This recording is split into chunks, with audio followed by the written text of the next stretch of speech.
Yes, sir. Viewer discretion is advised. Viewer discretion is advised. Fair heads up. We're gonna jump off the deep end on this one. Bringing that old school hood stocks back. It's from a different country this time. You guys ready for this? Let me see some fire emojis. Light them fire emojis up, my dogs. Run them likes up, my dogs.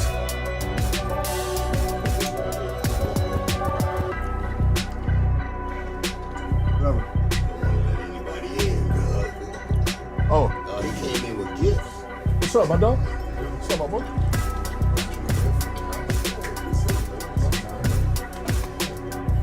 Justin? Yeah, what's up, Justin?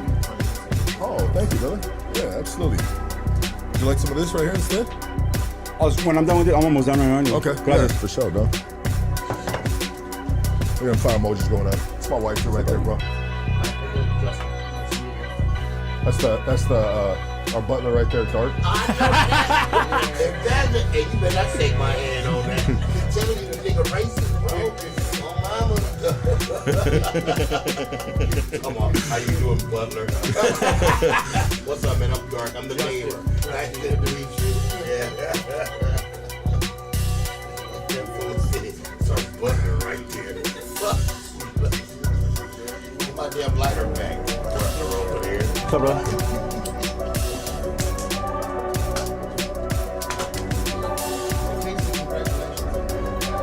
Thank you. Oh, yeah. Congratulations, bro. Thank you. You were late, Frank, huh? This your first kid? Welcome to Hood Stocks, everybody, today. There you go, right there. Welcome to Hood Stocks. Welcome to Hood Stocks. Today's guest. Today's guest. We got a banger for you right here, my G's.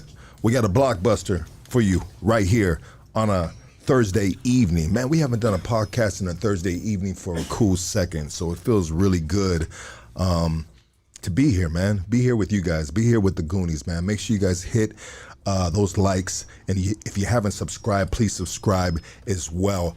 We're gonna get right into this. I want everybody to give it up for our guest today.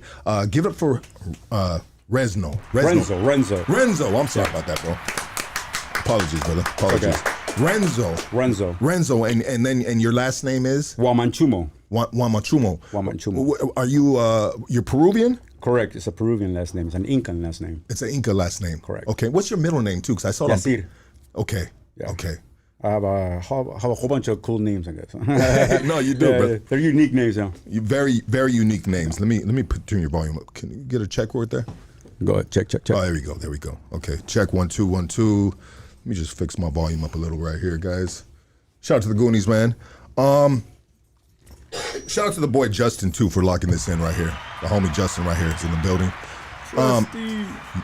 Yeah, Trusty. The boy Trusty right there. Whew.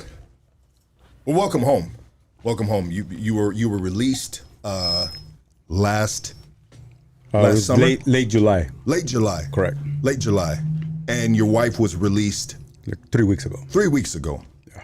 And you were kidnapped in Venezuela. Correct. Okay. So before we dive into that story, where are you originally from? I was born in Peru. You were born in Peru. I was born in Peru. I migrated here to the United States when I was 11 years old. Okay. My dad used to work for the Peruvian government. And what did he do? He was a minister of commerce. So everything that came in and went out of Peru, he was a person in charge. So you're from a political, powerful family then? At that time, I mean, I was 9, 8, 10 years old. I didn't really think of how things were. You know, I just thought I was living a regular life. But you had it pretty good. It was cool. Yeah, it was cool. But why the move? Why is that? Is that me? Go ahead, brother. I'm sorry about that. The move, well, believe it or not, is at that particular time in Peru, there was a movement called MRTA, which is a terrorist group, and the Chinese path, and they were killing pretty much everybody that's in the government. So while I was going to school with my brother, they used to get calls at the school saying, "Hey, we're gonna kill the Womanchumo kids," and then we have to get out of school, you know, Because you were because of the politics. because of the politics. Okay. And you know, because I never thought of anything that was out of the ordinary. You know, I was just living my life. But it happened on a particular weekend. We had gone to vacation with my father, my family, and some other friends of my dad. And they had their kids. You know, we had a good time over the weekend. It was like a week with them. And the weekend after, when we came back from vacationing, we were looking at the news that the guy that I was playing soccer with and his dad got murdered by the terrorist group, the Chinese Path. And tell me about this terrorist group. Well, back then, like in the 90s in Peru, the terrorists called MRTA, which is Movimiento Revolucionario Tupac Amaru. It's like they're not even around anymore, from what I believe. Were they Peruvian as well? They're Peruvian, correct? And then They were anti-government. they were communists. Communist. Yeah. Okay. So, and then the Shining Path, which is the same thing, which is actually like a more of a communist from like China, Mao. That was their beliefs, you know, their following, and they were very anti-government at that time. And they did. I mean, living in Peru in that particular time, in that era, it was different because This is 90s you're talking about? the 90s, correct. Okay. I mean, you'll get used to like living in Lima. So I live in the capital, and you'll hear like every so often like boom, boom, and there were bombs going out on power towers. So they will blow up towers, and then they do the little thing that they do. So you'll hear that all the time, you know, and then the power will go out. And then there was a moment in which they were putting bombs in cars. So that became like a thing. So like every other weekend, somebody was getting killed with a car that they put a bomb on. And that happened to our family. My dad was coming home from work. And so at that time, my dad had like escorts. You know, he had like 2 police cars in front, another car, his car, and then 2 cars behind him, you know, government official, you know. Yeah. So my dad, as soon as my dad crosses the street, the car goes off, boom. And then the 2 cars behind him, you know, people were hurt. Talking about it blows up. It blows up. Yeah. A lot of the houses in the neighborhood, like the doors, like they broke, the windows broke, it shattered a lot of people's windows. It was a real bomb. It was a real car bomb. Yeah, it's not. Nobody's surviving that. No. So, but my dad literally just passed it. Like it was 2 seconds and boom, you know? Wow. So after that, my dad said, we got to go. So at that particular moment, within like, I don't know how long it was, but he came here to the U.S. first, and he got political asylum for himself and for everybody, for all of us. And after 3-4 months of him being here, then we came here to the U.S. It was my mother, my brother, and myself. My dad came here first with my older sister and my older brother. What state did you guys go We to? came here to California. Oh, you came to California. Right, we came to Cali. But when my dad first came to the U.S., he went up north. He was in San Francisco. And from there, from San Francisco, he met us here. The first city that I lived in was in Paramount. Oh, okay. Yeah. So you're familiar with these stomping grounds around here then? Oh, yeah. I am very familiar with Grew up out LA here. You went to streets, yeah. school? Oh, yeah, I went to school here. Junior high was in the city of Cypress. So at the time I started school, my dad took me out of LA County and we went to Orange County. Okay. And then we went to Orange County. I went to... For better schoolings? Better schools? it was just a better school. The community was a little bit nicer at the time too, you know? Absolutely. It was What year are we talking about? 91. 91. This is main, you know, this was back in the days when gang life was it, you know what I mean? Yeah. I never seen a dead body until I came to the U.S. First week I came here, I walked down the street and there was a dead body, kind of like that movie Boys in the Hood. Like, you guys know there's a dead body here? Yeah. That's exactly what happened to me and my cousin. We were walking and then it was a dead body. I don't know how long it was there, but that was the first time we saw one, you know? And was Peru? So you in Peru, you know, cars are blowing up around you, and then you come here to see your first dead body. I mean, was it not as? Is Peru back then? Wasn't it kind of like I don't know, bro, but third world type of country or no? It I mean, educate me a little bit. was more of a medium it wasn't too much third world, you know. Okay. There were people that live. The medium class was thriving more than the lower class, you know. Obviously, yeah. Yeah, and Usually the way it works. yeah, and if it wasn't for the terrorist movement in Peru, then things would have been better. There's always some kind of corruption when it comes to government officials as well. You know, there was a well-known president called Alan Garcia at that particular moment. Yeah. And, you know, he was persecuted for some kind of corruption. I got to meet him, you know.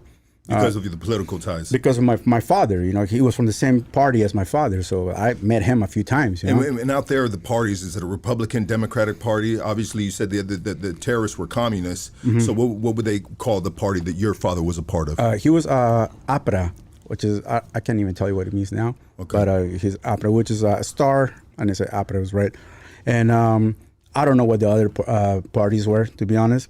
But he was APRA. Okay, but the Peruvian government wasn't strong enough like you guys had to seek refuge. You guys had to.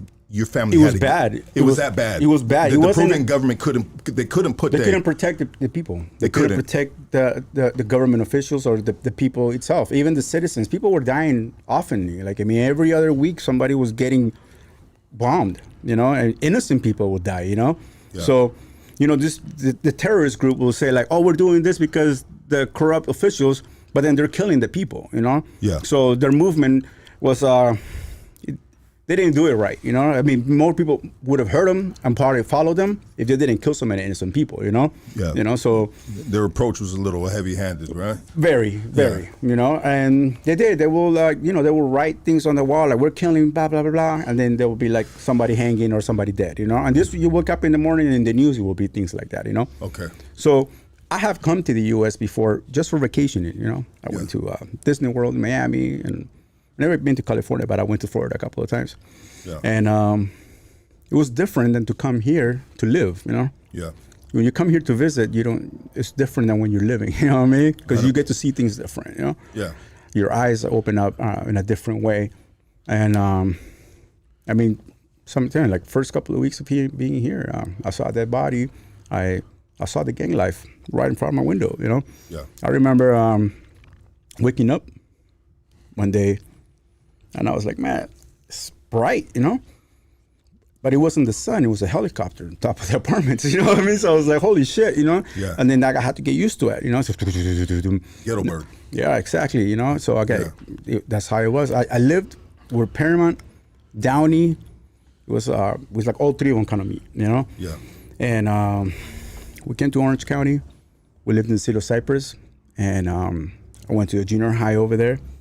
I didn't speak very good English, you know, and I kind of had to I fought my way to be cool in a way, you know. I dressed like a nerd. My parents used to dress me, you know, so they sent me to school with some purple pants and some suspender shirts, you know, and I'm like, fuck, you know. Yeah. I didn't know. That's how I just lived, you know. Yeah. But it wasn't cool, you know. So I had like designer shoes from Europe that my dad got, but you know, I looked like a fruitcake, you know. So you know, I come back and then you know I tell my parents like I want to buy some different clothes, and they're like, nah, you know. And it's because I didn't speak too much English, you know.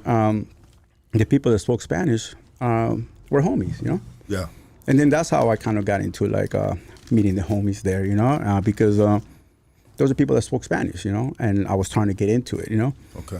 Then I got into sports, went to high school, played football, you know, kind of like wrestle here and there, you know. And then my English got better, and I was able to live a little better. Adjust. Yeah, I adjusted, and the friends were always there. My parents would be upset because they're like, "Wow, ¿por qué estás con esos cholos?" You know, I'm like, they're my friends. Like, you know, I don't speak English. You know what do you want me to do? You know. Yeah. So it was like that, you know, and I remember the first time I shaved my head. You know, my mom got pissed off. And I put gum on my hair the night before because in the morning I was like, oh, Mom, I can't, you know, my hair's messed up. I got gum. Yeah. And then I have to shave it off, you know. So I used that excuse once. It didn't work again. So after that, I didn't get to shave my head until I was maybe a junior or senior. Yeah. You know, my parents were very strict that way. They wanted to take care of me, you know. I was very virgin-like back then, you know. My eyes didn't see bad, you know. So, you know, came here. Sometimes we're naive to foreign lands. Yeah. 100%. Yeah. You know, we want to be optimistic. We see the beautiful things. Yeah. We see the nice things, you know. But if you look a little closer, you know, which you're able to do as you know, acclimate. How did your family, what did your father end up doing when he came out here? So my father stopped doing everything that had to do with politics. And he was a professor in the University of Lima. Oh. So when he came here, he started teaching, but as a second job, he started working at AM/PM. Oh, wow, that's He worked at a gas station. That's kind of like a night and day culture shock, bro. Like you from being on top of the world politically, right, to now you're working in a AM/PM, and you got all your friends that they don't want you hanging around with running, and now they're getting corn dogs and hot dogs and motherfucking AM/PM. Yeah, shit. they all like the hamburgers, the 59 cents. Yeah. Yeah, remember the 59 cents hamburgers? 59 cent I remember that, brother. hamburgers, yeah. So I might be a little older. I'm gonna be 49 this month. Okay. Yeah, I might be a little older than you. Literally just 1 year. I just turned 48 in November. Happy birthday, brother. Thank you, man. I appreciate Yeah. that. Okay, well that's, and I know you know what I noticed in the picture, bro, that you have kind of like prison tattoos, bro. Have you been to the penitentiary? I've been to jail here. Okay. But I've never been to the pen. Okay, I never. Because you sent me some pictures with your shirt off, bro, and you know what I mean, I'm Yeah. a fan of artwork, brother. Yeah, And sometimes I recognize certain artwork for what it is, you know what I mean. And so your artwork to me represented the old school streets, bro. Exactly. Yeah. Exactly. That's where I come from. I grew up here in the U.S. My life literally started here. You know. Yeah. I left when I was little over there, and You said 11 years old, correct? yeah. Yeah. You know, so I came here, and my life started. I think life for us as young men, right, really starts like around like 7th, 8th grade, 9th grade, high school, bro. Exactly. High school is when you just like wake up as a young man. You start puberty, you know, and you're just like, you start, you know. It's a perfect age of when you start kind of like lashing out at the world and letting people know what you like and what you don't like, or figuring out what you like and you don't like, you know? Yeah. And sometimes parents can get the short end of that wrath right there. But anyways, wow, unbelievable, bro, so far, you know? So you adjusted, and did your father ever work his way up from an AM/PM? He started writing Because he was a professor, bro. Why didn't he profess out here?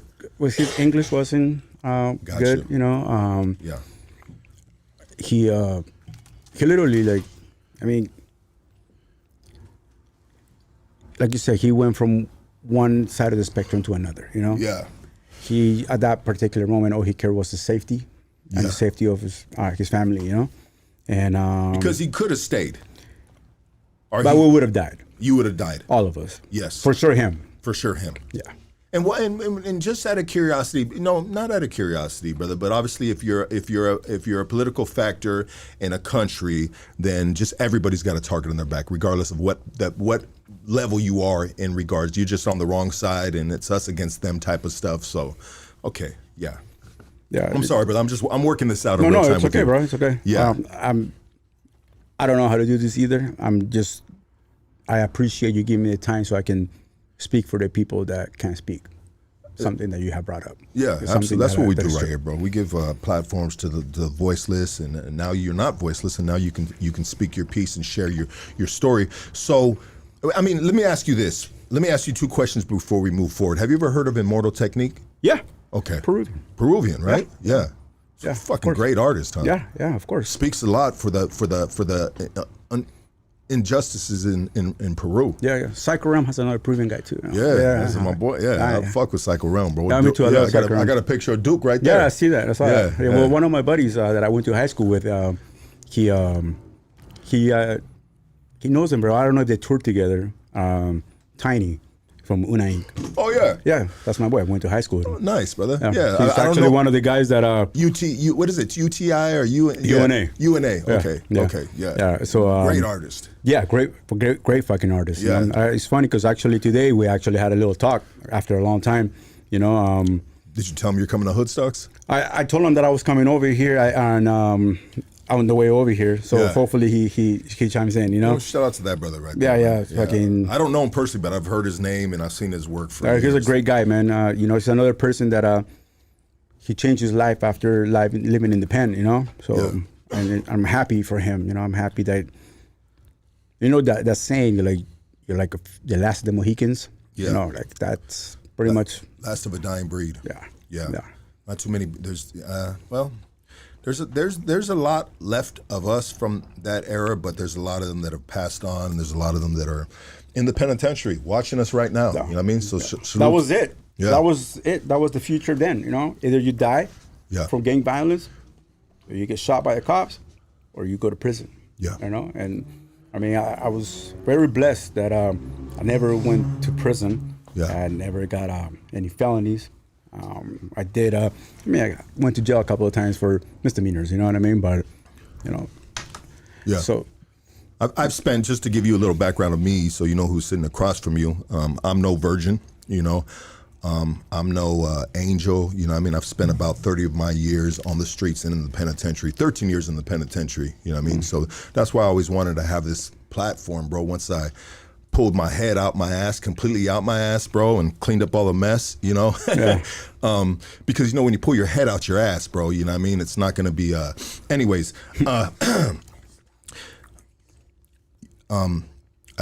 Anyways, back to what my thought is I've always wanted to just bring these stories, individuals, to a platform, give them a platform where they can call it home and they can talk their shit, they can share their piece, you know what I mean? And so how did you end up, I mean, back over there, you know, that got you kidnapped? I mean, how should we navigate, bro? You take us down the journey, and I got all the time in the world for you, brother. As much time as you got, bro. I'd like to thoroughly share your journey and your story. Okay. Well, which led up to your abduction, your kidnapping, tortured out there. You know what I mean? Like what is the best way that we can navigate? And I apologize to you guys. We working this out in real time.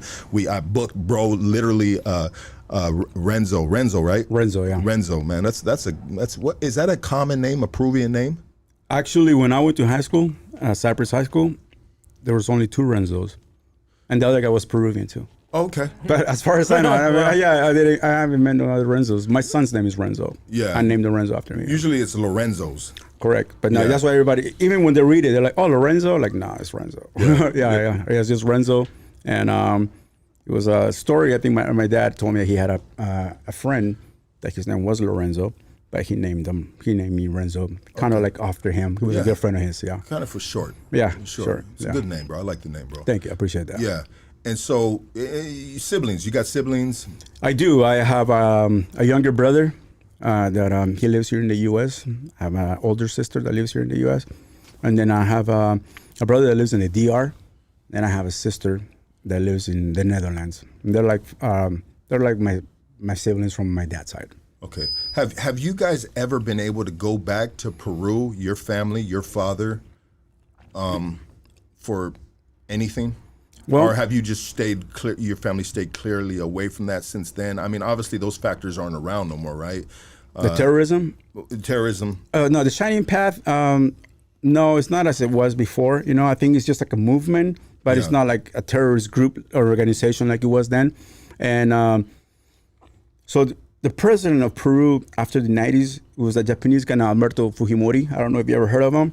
Well, it was that president that captured the head guy of the terrorist group, and he put him in prison. So ever since then, the terrorism went down in Peru. All right, his name is Abimael Guzman. So after they got him, I think everything just kind of like cleared out for Peru. Corruption kind of was a little bit less. People started working, a little more money, and my mom and my dad got divorced, like in the 2000s, right?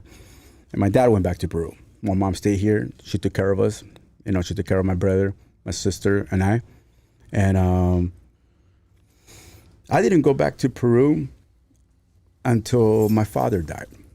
So I got a call from my auntie telling me like, hey, you know what, like your dad's like pretty bad, you know. So he had cancer, And this is when he went back to Peru. Yeah, he went to Peru, and he lived in Peru for quite some time before this happened. You know, he had another life. He had another another family. Yeah. And Did he get back into politics? negative. He just got back into teaching. Okay. He's a professor, and he's an economist. So there was a lot of other people that would hire him for like to speak, and you know, he was known within his community. You know, Educated man. very educated man. Yeah. But Did you follow any of those footsteps? negative. I didn't like it. I live here in the streets, man. I kind of like hanging out with the homies. You know what I mean? It was different. You know, Yeah. I didn't think of that. You know, but when my father died, I went back to Peru, and unfortunately, I didn't make it to see him. So I wasn't gonna surprise him. I was gonna get there on Tuesday or Monday, and he died on Saturday. So I didn't get a chance to say goodbye. You know, and over there in Peru, when you die, like they cremate you or put you down like right away. It's not like here it takes like about a week and then they leave the body in the freezer. Over there it's like you die and by tomorrow like you're already like down, you know. So by the time I got there, I didn't get a chance to see him. I only got his ashes. So when I went over there, I spread his ashes at the beach he took us when we were little. It was his favorite beach. And then I reconnected with my friends from high school, from junior high over there. Okay. So over there in Peru is different. You know, it goes like primaria, which is like the first, and then the second, secundaria. And that's pretty much like high school and junior high together, you know, and then the other one is like junior high and under, right? So I connected with those guys. They had a 30-year anniversary of the guys hanging out, and I went back to Peru, which is 2024, the beginning of 2024. And that's when I met Carolina, my wife. Your wife. I met her while I went to go do this gathering with my friends, this reunion. We went out to a club one day, and I saw her. We crossed eyes, and it was just like, damn, you know what I mean? Love at first sight. I ain't gonna lie, you know what I mean? It was just like, damn, you know? You need that. It's been a while. I've been single for a while. You know what I mean? I had a very bad relationship. So I was single for some time. And my family, my sister were like, oh, you need to get a Peruvian girl, this and that. You know? I was like, you know what? I'm going to give it a try. You know, I'm going to go to Peru. When I go over there and see what happens. But November, I had planned to go to Japan because I like the Japanese culture. And I like how the Japanese women are, you know. So I was like, I'll go to Japan and go find somebody, you know. But I found my wife, Carolina. And it was, like you said, there was love at first sight. I don't know if it was or not, but since the first day that I saw her, we never stopped talking. It was like an everyday thing until the day we got kidnapped, because we talked every day. Okay. So it was a good connection, you know. I went back to Peru, back and forth a few more times, so I can see her. Yeah. Long distance It relationship. was a long distance relationship. Those got to be tough, huh? It was tough, you know, because I will come back home, and then like every 3 months I will go back, you know. But then, but the second time I went back, I told her like, you know, what's gonna happen, and then because she wasn't ready to be in a relationship, I kind of wasn't. We were far from each other, you know. Yeah. And she was like, okay, let's just try it, you know. Because I kind of threw a whole bunch of things at her too, like, you know, I'll do this, and I'll do that, you know what I mean? Yeah. Because I did. She's a great woman. You know, it's a lot of things about her within the first 2 weeks that we were talking that got me very interested in her. You know, it wasn't just her body and her smile. It was just the way she carried herself and the way she is as a mother. That's why I fell in love with her. You know, when she told me, look, I have my kids and, you know, I'm here working.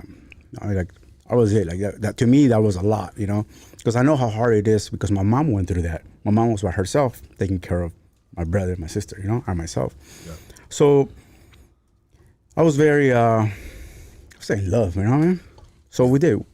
We became a thing, you know? Yeah. The third time I came around, I brought a ring. I gave it to her as an engagement ring. And we traveled in Peru. I came back to the U.S. By that time, our relationship was going so good. She had a house over there in Venezuela that she was building, And but at the time, like a lot of the people that were doing the work at the house, they were lying to her, you know. And she hasn't seen her kids for some time because the kids were living in Venezuela. So I told her, like, babe, why don't you just go back to the house, hang out with the kids, you know. Don't worry about the apartment here. Just, we'll get another one when you come back. Go hang out with the kids, take care of the house, you know. I was making good money back then. I'm not gonna lie. So it was very easy to do that, you know, support my family here and support her as well. So she did. She went back to Venezuela. And yeah, they lied to her. They stole a lot of her money, the jobs that she was paying for that were not done, equipment that she was buying that they were not there. So I told her, the good thing that you're there, just take care of the house. So then all of a sudden, because of our relationship was so good, we're like, she goes like, well, this could be our house. I'm like, I like that idea, you know? So then I just started investing in putting the house together, you know? So it came to the fourth time of the year to see each other, you know? And then I told her, where are we going to see each other? And I was looking for flights to Venezuela. And at that time, there were still flights from the U.S. to Venezuela. But they were super expensive. So I flew to Colombia. And I was like, well, we'll just fly from Colombia to Venezuela, you know? But the flights were the same expense. They were like $1,400, you know? I was like, oh, fuck this. So from Colombia, we were in Cucuta. We vacationed there for like 5-6 days before we would have gone to Venezuela, and that's where we got married. We got married in Colombia. How was that? Tell me a little bit about Colombia before you continue. Like you vacationed there for a while. You got married right there. I mean, sprinkle us a little bit. It was the first time I've been to Colombia. Okay. That it wasn't for work, and Cucuta is a border city. So you know, border cities sometimes are just, you know, on the medium side up. You know what I mean? I saw a lot of like homeless, you know. Cucuta wasn't so clean, but the people were nice, you know. The people at the hotel were very nice. And it was, I think, on Wednesday or on Thursday before we were going to Venezuela. I go like, let's go to the Venezuelan embassy in Colombia to ask what are the requirements for me to go to Venezuela, because I wanted to come in clean. I didn't want no issues, you know. Yeah. So I asked the guy at the door. I go like, hey, you know, I have a quick question. Like, what are the requirements for me to go into Venezuela? And he goes, do you have a valid passport? I'm like, yeah. And he goes, I have a Peruvian valid passport. Is that good? I go like, that's even better. You don't even need nothing. Because in South America, you can travel within the countries with your passport or your ID. Yeah. It's very open like that, you know? So I was like, oh, okay, fucking cool. You know, so this was Thursday. We got married on Friday. We hung out in Cucuta for a little bit. Her best friend was there with us as well. And we hung out at the hotel. It was beautiful, you know. Her and I, every time her and I are together, it's just like literally like the sides erases, you know what I mean? Yeah. It's just us, you know. It doesn't matter where you're at. Exactly. Yeah, you're in the presence of someone that you love. This is your future. You got your blinders on, like a race on a horse track. Yeah, bro. I ain't gonna lie. I mean, I still feel the same way about her. You know what I mean? Like I love her a lot. I'm still in love with her after all of this, you know what I mean? Like, even more, you know, because... Usually goes like that, yeah. Yeah, and she's a good woman, you know what I mean? And so I never been married. You know, I have kids. I've been in relationships. I always wanted to be married. I always wanted to come home to my wife. It just didn't happen here, you know? It didn't happen here. It didn't happen. As much as I wanted to happen, yeah, it didn't happen. So... the way she talked to me, the way she treated me, it was just like, fuck. Like, I loved it. Like, she would talk to me so sweet, like, amor, this and that. Like, you know, te quiero. A lot of caressing. I was like, fuck. Like, you know what I mean? Like, this is what I wanted. You know what I mean? And everything about her was good, you know? It has been good. The whole time we've been together, I think we only had, like, one argument. Yeah. We've been really good, you know? Our relationship was like fucking skunk. We were excelling in our relationship. You know, she was happy. I was happy. I mean, I would come here. I worked, and I didn't care how many days I worked straight, because I know that in 3 months I was gonna see my girl. You know. Do you mind me asking what you were doing for work? Because you said at the time you had a good job. You were able to, you know, do your thing in the U.S. You're able to support them out there as well. Mm-hmm. If I heard you correctly. I mean, what kind of work were you doing? So I was doing executive protection and security. Okay. And And what exactly? Break down executive protection. Is that bodyguard work bodyguard work for artists. for artists? Yeah. Okay. Yeah. And what gives you? I mean, what gives you that that profession? I mean, of being able to do bodyguard work, bro. I mean, did you are you trained in martial arts? Are you you know, what is it, a guard card? I mean, how does that work, bro? Like, what requirements did you have to acquire to be were you top elite in what you did? I worked for the #1 artist in the world for like 3 years in a row. Okay. And the best Latin, or the #1 Latin artist in the world for 3 years in a row. He won Latin Grammys and Bad Bunny? Ricky Martin? This before he even started. Okay. So I actually got a call to work for Bad Bunny. I didn't know who he was. I'm like, you know, like, Benito, doggy. Come yeah, on now. I didn't know. I mean, Yeah. I one of the things about why people hired me is because I wasn't starstruck. I work, and people like that. I wasn't. Can I take a picture? Nah, you know, I'm not like that. So I don't follow like, you know, people like that. So I don't know who people are. I will ask my son like, who's this? You know, like, oh, Dad, are you serious? I'm like, nah. You know, I'm like, Yeah. So I will ask my son like, You weren't even sure who you were. yeah, working no. for. One day I was working at Red Carpet for the Biggie movie. It was one of my friends. He was the manager for one of the artists. So I did. I took the guy that was doing Biggie. I don't know his name, but Yeah. they hired me for like 2 nights. Nice. And then I took him, you know, to I think it was a Chinese theater. And then I met Nicki Minaj, right? And I told my son, like, who is this lady? Because she was very attractive, you know. And Yeah, then Nicki Minaj. Yeah. we were kind of, She you doesn't. know, and if she sees this, like, you know, I didn't know who she was, but I thought she kind of looked at me like I looked at her, because we kind of looked at each other for a couple of times, you know. Yeah, she was checking. But I was out. working, Yeah. so I couldn't do anything, you know. Yeah. So but it was her. So I seen a lot of people in my life, you know. So you're saying you might have had a chance with Nicki Minaj? I think she could have had a chance. Yeah. Yeah. 100%. Let's go. Yeah. Yeah. You know she don't like no cocksuckers either, right? Exactly. Dom Lennon. Yeah. Lemon, whatever it is. Yeah, he's done. He's done. So to answer your question, like, what are my? How did I get this job? No, I didn't. I'm not a certified Pistolero. pistolero. I mean, Yeah. I shoot. Yeah. I have a whole bunch of guns. You know what I mean? Yeah. I like to shoot. I'm okay. You know, I'm an A- when it comes to shooting. Yeah. But it was the way I carry myself that this particular bodyguard told me, like, hey, bro, thanks for helping me out tonight. Yeah. Are you busy tomorrow? And I'm like, man, I don't know, man. I was doing real estate at the time. Okay. I was doing real estate at the time. My buddy owned a limousine company. He worked for artists. He asked me, like, Renzo, I need your help. Can you please drive this guy? I'm like, man, I don't, you know what I mean? I'm about to smoke. It's Friday, you know? Yeah. Just help me. This guy left. I'm going to pay you tonight. And then I'm like, whatever. Yeah. So I did that. I helped him. At the end of the night, I was hired by their management. Okay. Because the way I carried myself. Good. You know? Yeah. So good work ethic, good gig. Exactly. You made good money. I made really good money. Yeah. You know, I travel around the world. I live the life that everybody posts on Facebook and Instagram. You know what I mean? But I'm not I don't like to do stuff like that. You know? Yeah. So I did. I lived in jets. I lived from my backpack for like months. You know, and then I got into security with one of my friends, and I did that both for a while. Okay. You know. Okay. I did train martial arts, De La O Jiu-Jitsu and Kenny Jiu-Jitsu in Anaheim. So shout out to John De La O and Thomas Kenny.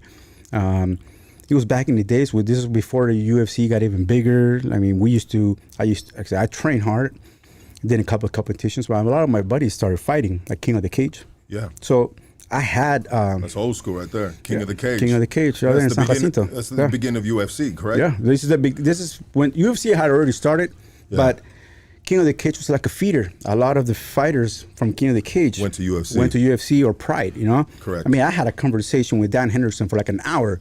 Just fucking, I'm like, damn, man, I had a conversation with Dan Henderson, you know? Yeah. I saw Quentin Jackson before he had his chain and after his chain, you know? Yeah. So I've been around that scene, and I was never starstruck. I trained. I was very confident on myself. I've never been like a small guy, you know. I always been kind of stocky, you know. Yeah. So I have a look, and this look got me the job. Yeah. And this look got me kidnapped as well. So Okay, so let's get back to Colombia, and thank you for breaking that down for us. No brother. worries. Absolutely. So you're in Colombia. You got married out there, I got married there. and you're there for just a kind of like a stayover, little vacation. Yeah. Vacation. You go to the embassy. You know, you say, "Hey, what do I need?" You're like, "Hey, you got a Peruvian passport. You straight. You can go wherever you need to go." Yeah. So we did that. Sunday comes along. We're leaving the hotel. I have bought a whole bunch of stuff from the U.S. so I can take it to the house. I got like 4 big suitcases filled with stuff for the kids. You know, I got like a big old box that I had to pay stuff for the house. Yeah. I bought 2 big old TVs. You know what I mean? So Why would you buy all that in the U.S.? because everything over there was more expensive. So before I even bought all this stuff, like I had talked to her. I'm like, hey, like how much is this? And like, no, okay, how much is it? So I bought stuff so I don't have to buy it when I went over there. You know? I find that a little bit interesting, brother. That it would be cheaper in the U.S. opposed to like out there in. Bro, you can buy a 55-inch TV here on Amazon for $189. You know what I mean? You got the same thing over there for $400. You know? So all I had to pay for the airline was $100 extra for my first luggage, $200 for the next one, and then the other one was another. It's $200. So it was, even if I pay all of that, it was still cheaper. There you go. Yeah. Easy, So easy math, huh? Easy. So it was no problem. Plus all the stuff that I was getting, it's a lot cheaper. You know? Yeah. So so we did. So we decided to leave because we couldn't find no flights either way. So we were gonna take a bus, but then it's a 12-hour, 14-hour bus ride, maybe 16-hour bus ride. But on a taxi in a private car, it would be like 10 to 12 hours. So Cucuta, which is the border city from Venezuela to Táchira, to her city, it's Valencia. It's a long ride. So we're trying to find transportation, and then we found this particular taxi driver. His name is Alejandro Betancourt. He's Venezuelan. So he goes like, hey, I'll take you guys for, I don't remember how much it was. I think it was like less than $100, right? All I got to do is drop this package to my wife because she lives in Venezuela. And I'm like, fucking do it. You know what I mean? I'll take, over there they have motorcycle taxis. And those are even more cheaper. So then I find myself a motorcycle taxi guy so he can take me across the border. His name is David Mise. He's a Colombian guy. So in the taxi goes Alejandro, my wife, and her best friend, Raymar. The car is fucking filled up. And then I get into a motorcycle. I never been in the back of a motorcycle, to be honest, bro. It felt fucking weird, bro. You know what I mean? So, yeah, it felt fucking weird, you know. I mean, you're hugging on another man. You know what I mean? Bro, but you know what? Did you have a helmet on at least? No. No. Oh, actually, yeah. They gave me a helmet. I had my Raiders hat, and then I had to take it off. And then I had a 5'11" shirt.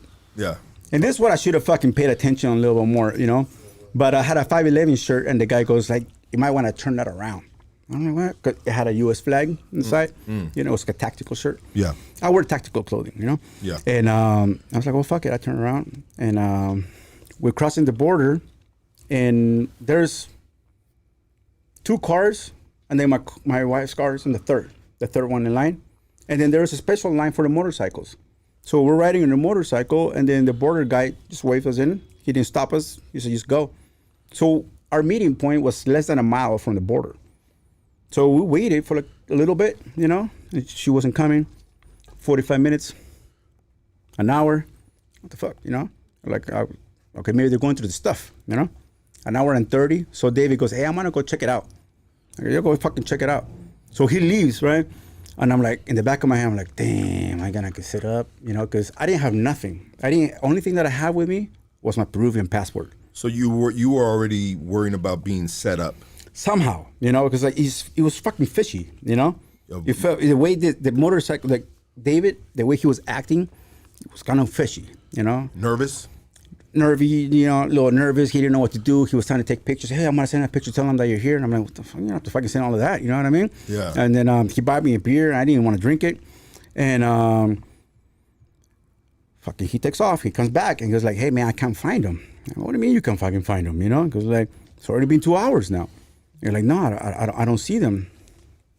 Another 45 minutes goes, and he takes off again to the border. Comes back, goes like, dude, I I don't see them. I don't know where they're at. And keeps calling the taxi driver's office because, you know, they have a number. They're like, hey, where is this taxi driver?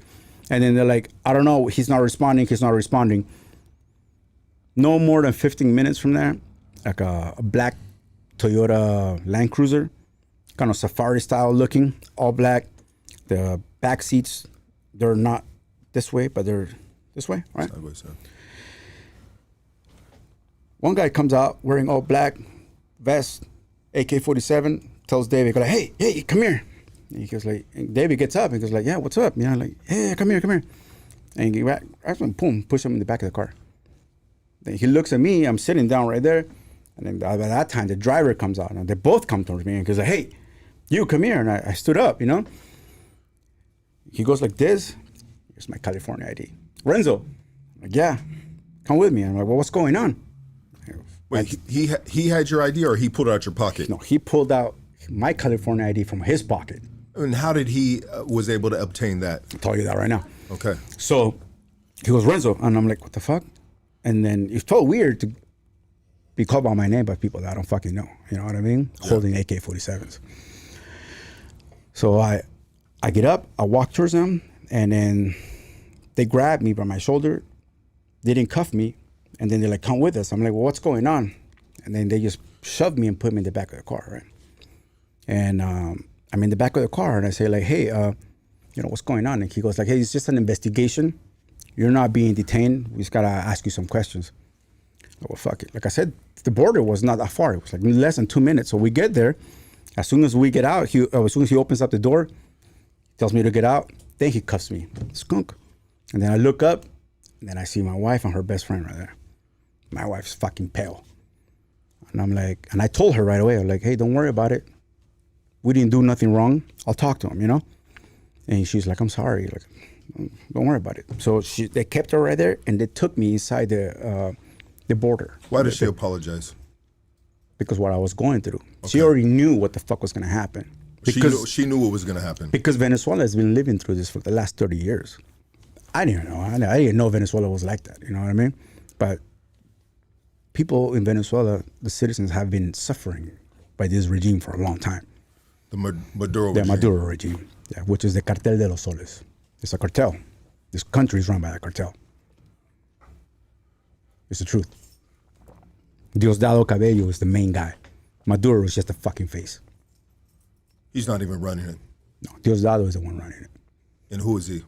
He's the minister of something over there. He's the one that fucking announced me as which I'll tell you right now. Yeah, go ahead. I'm sorry. No, it's okay. So, you know, I get taken into this big room, kind of similar to this, maybe a little bit bigger. And I come in through there. They tell me to stand right here. So I'll kind of paint the scenery, you know. There's a big room similar to this. There's a table, a couch, and then a couch this way. Behind that, there's a door to the left. And tells me to stand right there. So I stand right there, and I tell him, hey, what's going on? And he goes like, hold on a second. It's part of an investigation. He shows me ID. He goes like, this is you? And I'm like, yeah. You know, what's going on? Let me see. What's your code for your phone? And I'm like, for what? He put the fucking phone on my face and unlocked. So he didn't need the fucking password. As soon as he got my phone unlocked, I started looking at my WhatsApp and looking at my pictures. And that was it. I have so many pictures of me with my crew shooting or working. And like I said, I work military clothes. I work tactical clothes. So as soon as he saw that, he fucking called another person. And then they started telling me like if I was a fucking commando or if I was like a mercenary. Yeah. No, not a mercenary. He said like if I was a Marine, he asked me if I was any kind of special forces, and which I started denying. You know, I'm like, I didn't serve the U.S. nor Peru. Yeah. You know, I'm not in no special forces or UCIA. I'm like, no, fucking no, man. Are you FBI? And I'm like, why is this picture with you and all these guys? It was like, it's part of work. Yeah. In the U.S., you're allowed to carry guns and you work with guns. You know what I mean? And then I just didn't think that it was so much of a fucking difference. You know what I mean? Yeah. So that's it. Like they took my phone. They told me to sit right there, which I didn't sit. I stay standing up. Then two more people show up. They take my phone to the office behind, and another person shows up and comes out again. He goes like, so what's this? You know, there's a picture of me, you know, like holding my rifle like this, you know, and my friends behind me, you know. Yeah. But it was just after a gig, you know what I mean? Just pictures that we took. And then once again, the same questions. I'm gonna tell you this, and it might sound a little bit kind of like repeating, but that's what they did. They asked me the same things over and over again. Hopefully for you to slip up and say, if I was part of the CIA, if I was a special agent, if I was in any special forces, if I was hired by the Chinese intelligence, if I was in any part of any intelligence organization, and I denied all of it. After I denied everything, they told me to strip naked across from them. I took all my clothes off, and I ducked down, I opened up my fucking cheeks. They told me to jump, and told me to put my clothes back on. Put my clothes back on. They told me to go back over there, which I did. Then at this time, a guy shows up with a fucking dog, and this little fucking motherfucker, he was just like, har. As soon as he fucking saw me, har. And then I told the guy, I go like, hey man, your dog's getting too close, you know? And then, har.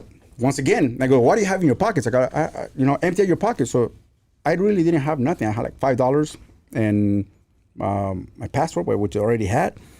I didn't have nothing in my pockets. So I emptied it out right there. And then the dog kept coming back at me, har. Getting closer and closer every time, you know? And I told the guy, I go like, hey man, your fucking dog is getting fucking close, you know? And he goes, well, what do you have in your pocket? I don't have nothing. You already told me to take everything out. You know, by that time I was getting a little irritated, you know? And then he goes like, he says something on the radio, go take your clothes off again. So I just fucking took it off. So I took my clothes off again for the second time. They check my fucking clothes, they take my pockets and everything. There's nothing. I go back to where they told me to go, the designated area, and then the dog comes back. But this motherfucker comes and he fucking bites me on my leg.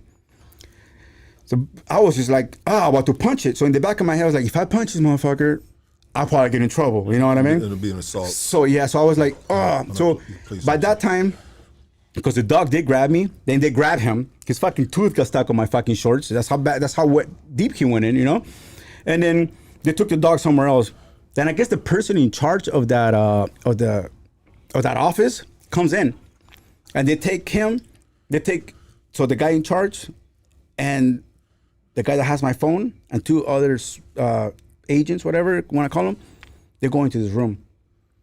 Guy comes back, tells me again to take my clothes off for the fucking third time. Yeah. Fucking take my clothes off again. They take pictures of me.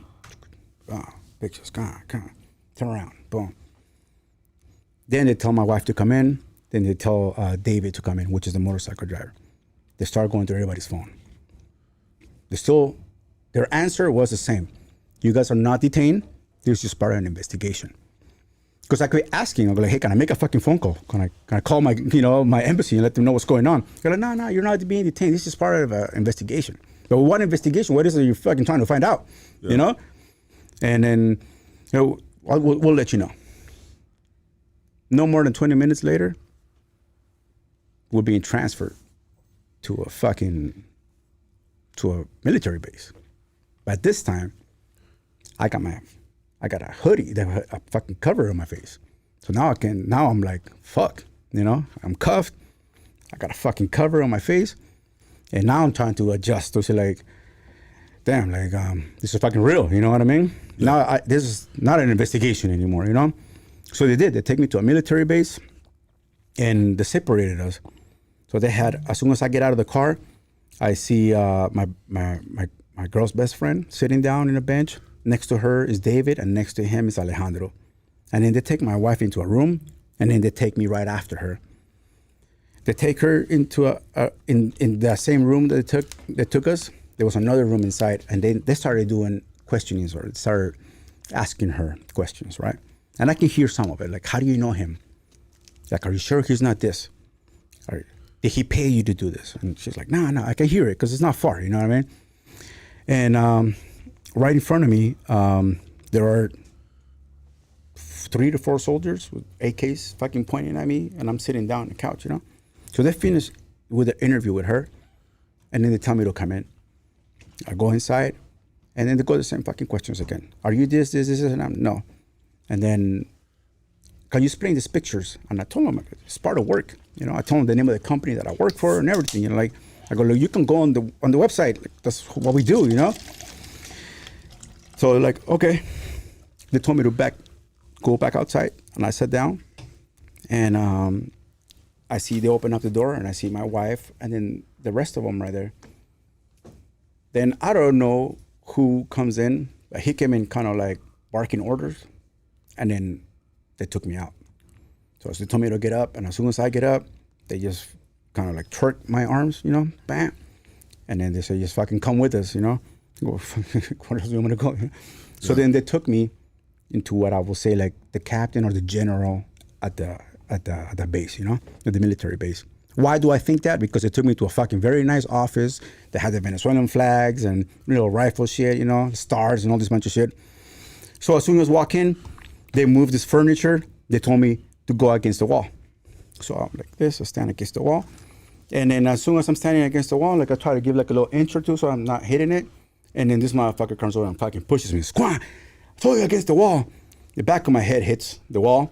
And I don't know if you've been outside of the U.S., but the fucking walls over there are made of cement and bricks, you know what I mean? So when I fucking hit the back of my head, like I felt it. It jarred me, you know what I mean? Within like 5 to 10 seconds later, then this motherfucker shows up, the general. He grabs my phone. He goes, what is this? You know, I'm like, it's just me at work. What is this? And I didn't think of this. I didn't fucking know. Somebody had sent me this thing on WhatsApp that there was a reward for Maduro that Elon Musk had put. $25 million reward for Maduro. And he asked me, what is this? Yeah. It's probably like the last thing you want to have on your phone in a situation like that, Bro. right? Yeah. So when he asked me that, that's exactly how I felt in the back of my neck, like, oh fuck, like, Yeah. that's it. You know what I mean? Yeah, that's the evidence. You they're asked me. looking for. You asked me earlier how I get these jobs, right? Yeah. I got it because of my look. Once again, my look got me this fucking far because my look was exactly what they were looking for. I wasn't the first American they grabbed, but that day on September 22nd, 2024, they had already kidnapped 4 different Americans. One of them was a Navy SEAL. So they had me and the Navy SEAL as like the leaders. And I was the guy that was training everybody. I was the one that was the killer. I was the one that was coming into the country to Assassinate. assassinate the president. Yeah. So I did a video saying, I don't know what the fuck is this. I didn't do it. I told him, I didn't do it. You can go online. It's everywhere. You know what I mean? And after that, it wasn't gently, but they took me back downstairs. Now, while they're bringing me downstairs, they're pushing me against the wall. They're twerking my arms. You know what I mean? Like, like, you're being cuffed, you know what I mean? From the back. It's uncomfortable as fuck. Yeah, they're roughing you up, bro. They are roughing me. Yeah. It wasn't like it was hurting, you know? Yeah, they weren't being nice about it. But by the time we get back down, I see that they're taking my girl and everybody into different cars. Then they take me into a car. And I ask, what's going on? You know, they're like, the investigation is not over. We're going to take you somewhere else. Fuck. So they take me to this back of this car again, the same Toyota, whatever. But now I'm surrounded by like about 5 to 8 different soldiers. They're all next to me, in front of me, you know? We're driving. And I asked, like, hey, man, I can't breathe, you know? Can you please lift this up? They're all still talking, ha, ha, ha, blah, blah, blah, blah. A couple minutes later, you know, fucking, my hands are, the fucking cuffs are getting tighter. They didn't lock them. So they're getting tighter. And I go like, hey, man, like, this thing's getting fucking tight. I can't breathe. And then this guy right here goes, I recognize the voices, right? This guy on this side, he says, ¿por qué no te callas? Te vamos a dar coñazos. So like, why don't you shut up or else we're going to give you coñazos. I didn't know what the fuck that meant, you know? Until I got hit. Yeah. I got hit with the back of the rifle on my rib just for asking for air. And after that, I didn't fucking ask for shit until we got to the destination, you know? Yeah. Once we got to the destination, so every time ever since then, every time I was being transferred or walked anywhere, I was always hooded up. You know, they always covered my face. But I was able to see through it, you know, kind of like when you see through cotton, you know? Yeah. So I was able to see some of the stuff. So they take us to this little like city, and they park the cars looking one way at the city, you know, like the little downtown area. And like about maybe 50 to 60 soldiers come out and surrounded us. And they take fucking pictures of us. Like who the fuck did these guys think they get? You know what I mean? Because you're taking pictures of me like I'm fucking Saddam Hussein or fucking Bin Laden or somebody, you know? Yeah. And then they're like celebrating. I'm like, what the fuck? Then they took us to our cars again. And then once before they take me to the car, they put me in the back of the car. And then this guy's kind of beating me up. And they, you know, with their fucking AKs, taking pictures of me like they got a fucking prize. And I don't fucking get it. So from there, they took us to another city. Okay, this is all the 22nd and Sunday still. They took us to San Cristobal, to the office of DGCIM. The DGCIM is their counterintelligence military, kind of like their FBI, CIA kind of thing, right? DGCIM. They took us to an office in San Cristobal. When we parked there, I told them, dude, I can't fucking breathe anymore. I didn't care if they hit me, but I really couldn't breathe, you know? And then he asked, like, hey, can we open up the window? So they did open up the window. I just stuck my head out. And then a few minutes later, they took us to this office. Now, I didn't know how things were in Venezuela, but there's a lot of power outages. When we got to this office, I don't know what time it was now. It was completely dark. There was no power. They took us upstairs, and they took us upstairs. They cuffed me to the railing. Behind me, they cuffed Alejandro, the taxi driver, and behind him, David. And then right here, in front of me, in a couch, it was my wife and her best friend. They were cuffed as well. I don't know what time it was, but it was coming to become daylight. It was dark the whole time, you know? It became daylight, and all of a sudden, like, more shadows started to appear. So we're surrounded by more people. I asked my girl, she's okay. She was like, you know, like, yeah. I told her, I was like, look, you say whatever you gotta say to get the fuck out of here. I'll find a way out. You know, my concern was for her to be out. And once she goes home, she'll be able to tell my mom what happened, and then we'll take care of it, you know? So the guys come into the office, and then whoever's the person in charge there goes, okay, who's who? And then they took her to a room. They took me to another room for interview. The interviews were the same fucking questions. But at this time, the guy that's interviewing me now starts asking me more personal questions. What's your dad's name? What's your mother's name? How long were they married? What the fuck, you know what I mean? And where do you work at? Give him all the information. He goes, what are your kids' names? I was like, when he said that, I was like, nah, like, I need to speak with somebody. He was like, what's going on? I go like, I don't know why you need to fucking know my kid's name, you know? And it was just part of the investigation. Well, what investigation is that you're doing that you need to know all this information? I need to call somebody. I need to call my embassy. Can I please do that? And they go like, well, you're not being detained. So then can I leave? And I'm like, no, you can't leave because you're under investigation. So I am being detained. He goes like, no, you're not. But then at the same time, I was still cuffed, no phone call. They finished the investigation. They took me back outside, cuffed to the railing, and then transfer us to another room in the back in the second floor. Alejandro, David, and myself. They took us to another room. And then I hear them talking to my wife. They're like, make sure that everything is there, because they started going through the luggage. And then I hear them say like, okay, just make sure everything's closed so you know that everything is there. You guys are gonna leave soon. I was like, fucking dope. She's leaving, you know? Yeah. Then I hear them going down the stairs, hear the luggage. Then it was quiet for a little bit. And then all of a sudden,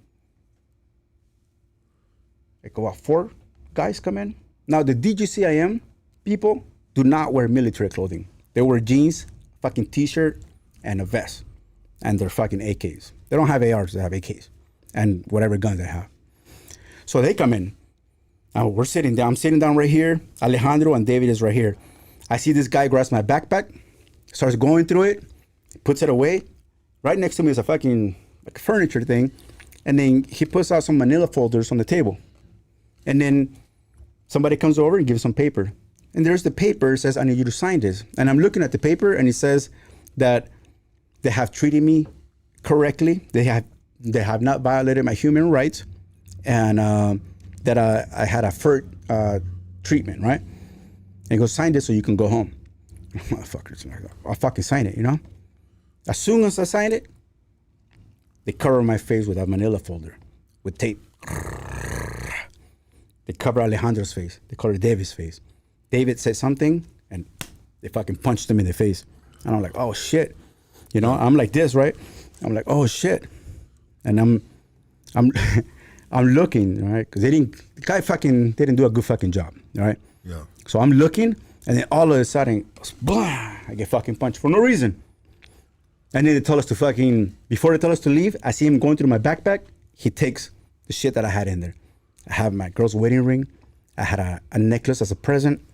I had a necklace that I got from a friend of mine in Peru, and articles of clothing, you know, 511 stuff. I see him taking it, right? And then they tell us, okay, go ahead, start leaving. So they told me to grab Alejandro's shoulder, and Alejandro's grabbing David's shoulder, and they're walking us down the stairs. We walk on the stairs, and I hear murmuring. A lot of people like, oh, yeah, there he goes. The fuck, you know? They're walking me. I can hear, I'm trying to hear, see if I can hear my girl, you know? Like, is she there? I don't hear no women's voices. I'm like, okay, good, she's not here. Then we get to like a certain stop, and then the guy goes, get in. I'm like, I pretend that I can't see, you know? He goes, like, get in. I go, like, what do you want me to get in? He goes, like, lift your leg up. So they take me to this little Toyota Corolla, little small car. Yeah. And as soon as I sit down, I was like, oh, fuck. I scoot. Oh, fuck. The car, the whole back seat was wrapped up in plastic. Oh, damn. Yeah. Exactly, right? Yeah. Exactly how I fucking felt, bro.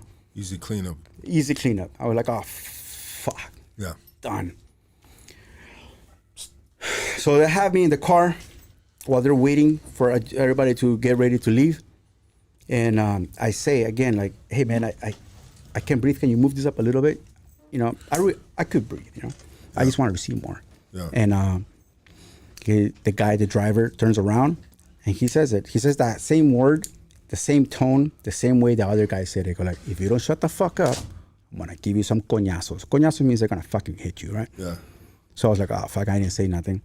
Then the guy that interviewed me, because he was the person in charge of that office, comes into the car and said, let's go. We're fucking driving. Driving radically, like horrible. And he says, hey, are you okay? And I'm like, no. He was like, I don't understand what's going on. And then he goes like, what do you mean? He goes like, I'm in the back seat of a car, wrapped up in packing plastic. Your homie here to the left has a fucking AK pointing at me, you know? Your homie over there in the driver said he's gonna fucking hit me. I don't know when you guys are gonna fucking shoot me. And then he's like, ha ha ha, sarcastically, like, ha ha ha. Do you think we're like you? I'm like, what do you mean? Do you think we're like you fucking Americans? We don't hurt people. We don't violate human rights. I'm like, where the fuck have you been? I've been fucking hit since I've been into your country, dog. You know? And we're not savages. The thing with you is that this is part of an investigation, and we're gonna have to move you to another office, our main office. So that's when they tell me they're transporting me to Caracas, which is the capital of Venezuela, and they had their main DGCIM office there. I was taken in a fucking plane, loaded up with like about fucking 15 soldiers. To my left, they bring Alejandro. To his left is David. I'm like, fuck. And all of a sudden, when I go like this, I look and I see my girl and her fucking best friend. I'm like, fuck. Yeah. They're still here. They didn't let her go. Yeah. That shit kind of fucking broke me, you know? I was really hoping she was going to be out. Yeah. She was kind of like your life support. If she got out, she was able to make those phone calls for you. Exactly. And so without her being released, you're in We're no in the man's same land. fucking shit. Yeah. You know? We're the same fucking shit. So now, I'm like, whatever stupid shit I was thinking of doing, I can't do it anymore. Because now I'm thinking about her, you know? Yeah. But once again, there's a couple of things that I'm very grateful for, you know what I mean? A lot of things that I'm grateful for. Living in Southern California, the time that I was here, made me very fucking tough. Living in South Central LA made me fucking very tough. Hanging out with the boys made me very tough. Yes, sir. training jiu-jitsu made me more confident. Yes, sir. I was never a person, I'm not really afraid of anybody or anything. So I was thinking, how the fuck am I gonna get out of this situation, you know? I was thinking of things, you know? But once I saw her, everything stopped. Yeah. I don't know, fucking flight was like about 3 hours, you know? And it wasn't even like it was one of those propeller planes, you know? You can hear, you know? Yeah.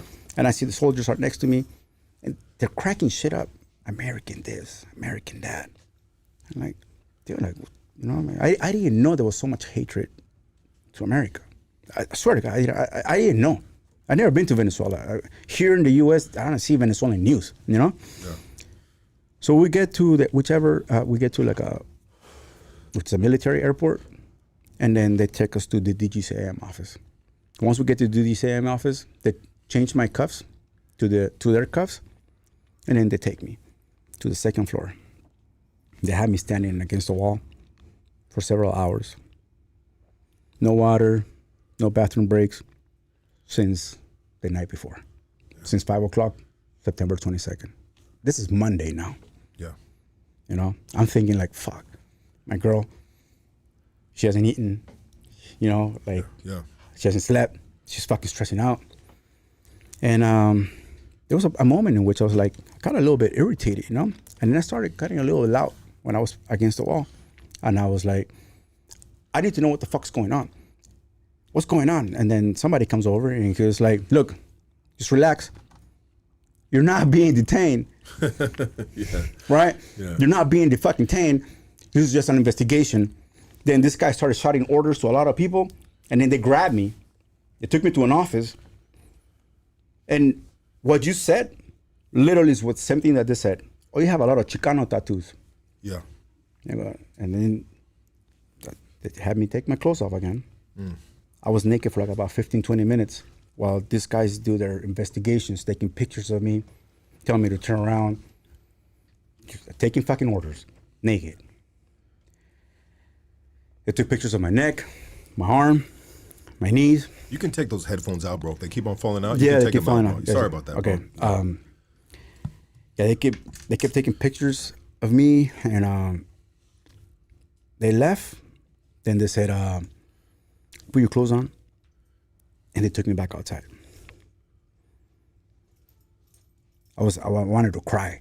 I was like, fuck, dude, like, this is like pretty much it, you know what I mean? Like, I don't know what the fuck these guys think I am, but doesn't look like they believe in anything that I say, you know?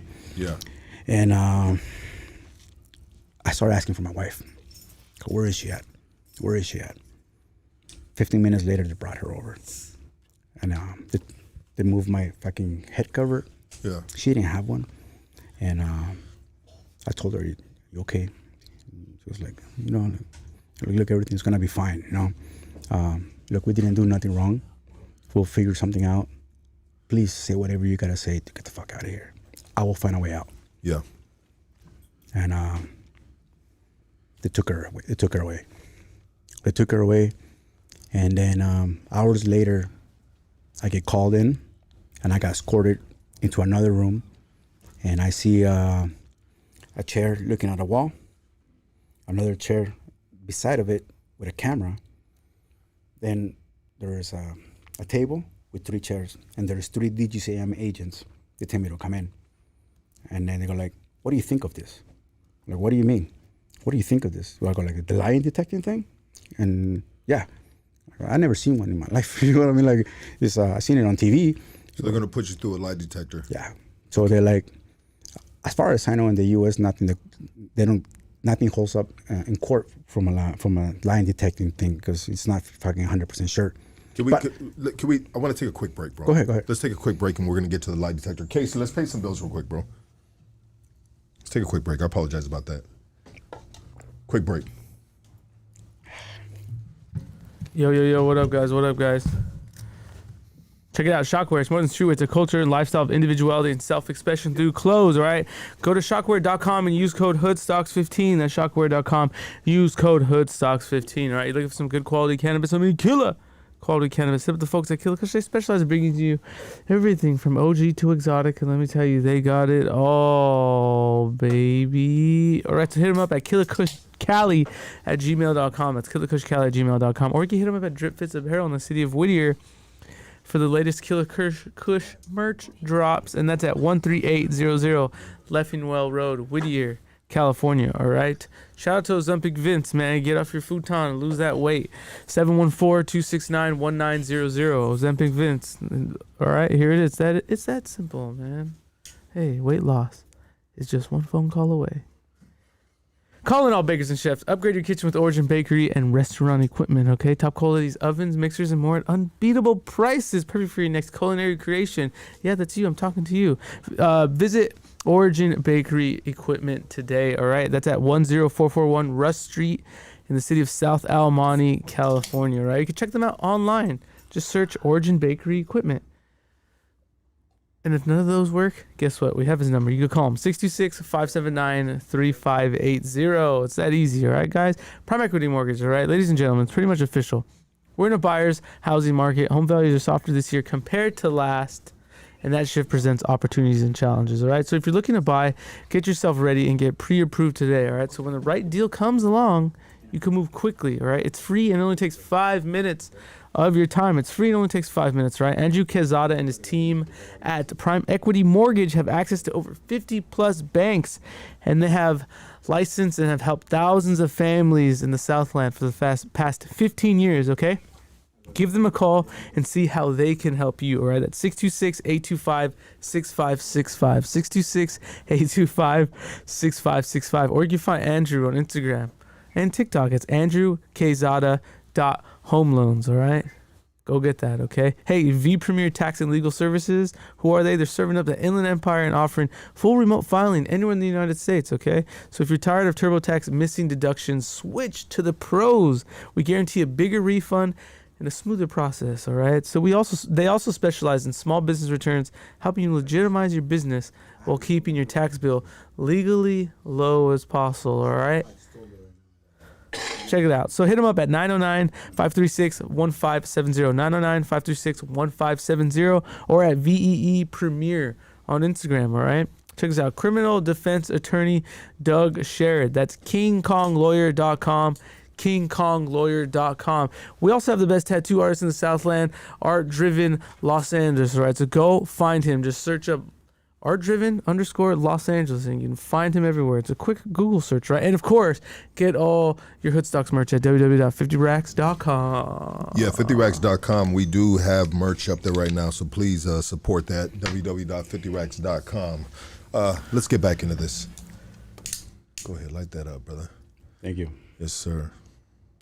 You know, I've been prescribed a lot of medicine, you know, and it affects me a lot in different ways. But there's something about marijuana that helps me so much better. Absolutely, brother. And it calms me in different ways. You know, so thank you. Let me get you some of this Killer Kush right here too, bro. It's a Gracias. sponsor of ours. Gracias. Yeah, and #1 dispensary in Southern California, Killer Kush. Tap in, guys. Yeah, I wish I could enjoy with you, brother, but my union job, man, doesn't let me. So right now I've been kind of like being a good boy in a sense, you know what I mean? I love the greens, brother, you know what I mean? It makes me feel like besides sober, the next best version of myself, you know what I mean?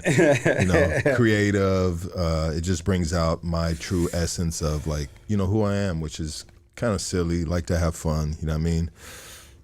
But anyways, enjoy that, brother. So here you are, man. You're in front of a lie detector test. They're basically asking you what you think about what you're looking at. Yeah. A lie detector test. Yeah. And so do they put you on the lie detector test? Yes. Yes. So after they asked me what I thought about it, and I gave them my honest response, I told them, I go like, I'll do it though. Whatever needs to be done, I'll do it. Yeah. So they gave me the rundown. They go like, so this is what we're gonna do. We're going to talk for like about 5 minutes. And then from that conversation, I'm going to ask you 5 questions. I'm going to tell you which 5 questions they are. And out of those 5 questions, 2 of them, you're going to lie to me. All right? Cool. So we had a conversation, and we was the same fucking shit. Are you an agent? Are you a fucking military, special forces? You know? And no. And then they told me, look, these are the ones that you're going to lie to me to. And I did. So we had 3 sets of 5 questions, right? So by the second set of, by the time we finish up the 3rd set of questions, there's 3 guys in front of me. 1, 2, and 3. After we finish up with the questions, we're talking, and this motherfucker on the left-hand side, he asked me a question. He goes, have you ever lied to your mom? And I'm like, yeah. He was like, so you're a liar? I was like, come on, man. If I fucking wanted to go out with my friends, I told my mom I was gonna go fucking play football. Like, yeah, it's a fucking lie, you know what I mean? Are you gonna tell me you never lied to your girl or your mom? He goes like, no, I don't lie. When he said that to me, dog, I gave him the fucking look. I gave him the look that he had to adjust himself and grab his fucking gun. Because I called him out on his fucking bullshit. Yeah. You know what I mean? Like, don't. A lot of these guys are fucking little bitches, dog. They look like little bitches. They act like little bitches. For people like us, that we've been around, you don't get scared of little people like this. You know what I mean? So when somebody fucking tries to throw some shit like that at me, I was fucking pissed. I was very aggravated, right? Yeah. It's all in your intelligence. Yeah, I was very fucking pissed. So they go like, okay, look, we're gonna take a break. Go outside. They take me outside. I asked if I can go to the restroom. And then they're like, we need to see if it's allowed. 1 second. I waited like 10 minutes. They take me to the bathroom. I was cuffed, you know? So I go like, you fucking uncuff me, you know? And then, hold on, we need to confirm if it's allowed. They uncuffed me. And they were right there looking at me while I'm fucking taking a piss. And by the time I'm done, they take me back to the room. Take me back to the room, and we go back at it again. 2 more sets of questions. But this time was different. The guy goes, look, see that board in front of you? I'm like, yeah. I want you to write a number there. I'm like, okay, I fucking wrote number 2. In one of the sets of questions, he said, what number is it that you wrote? Number 1 or 2, you know? And see if I was lying, right? Yeah. I'm like, this fucking makes sense. In the back of my head, I'm like, this fucking makes sense. What the fuck these guys are doing, you know? Like, the questions seem so fucking stupid, you know? Yeah. Like, another question was like, have you ever not stopped at a stop sign? Yeah. You know what I mean? Yeah. But then they will throw those questions as special forces. Have you been contacted by Chinese intelligence? Have you been contacted by the FBI?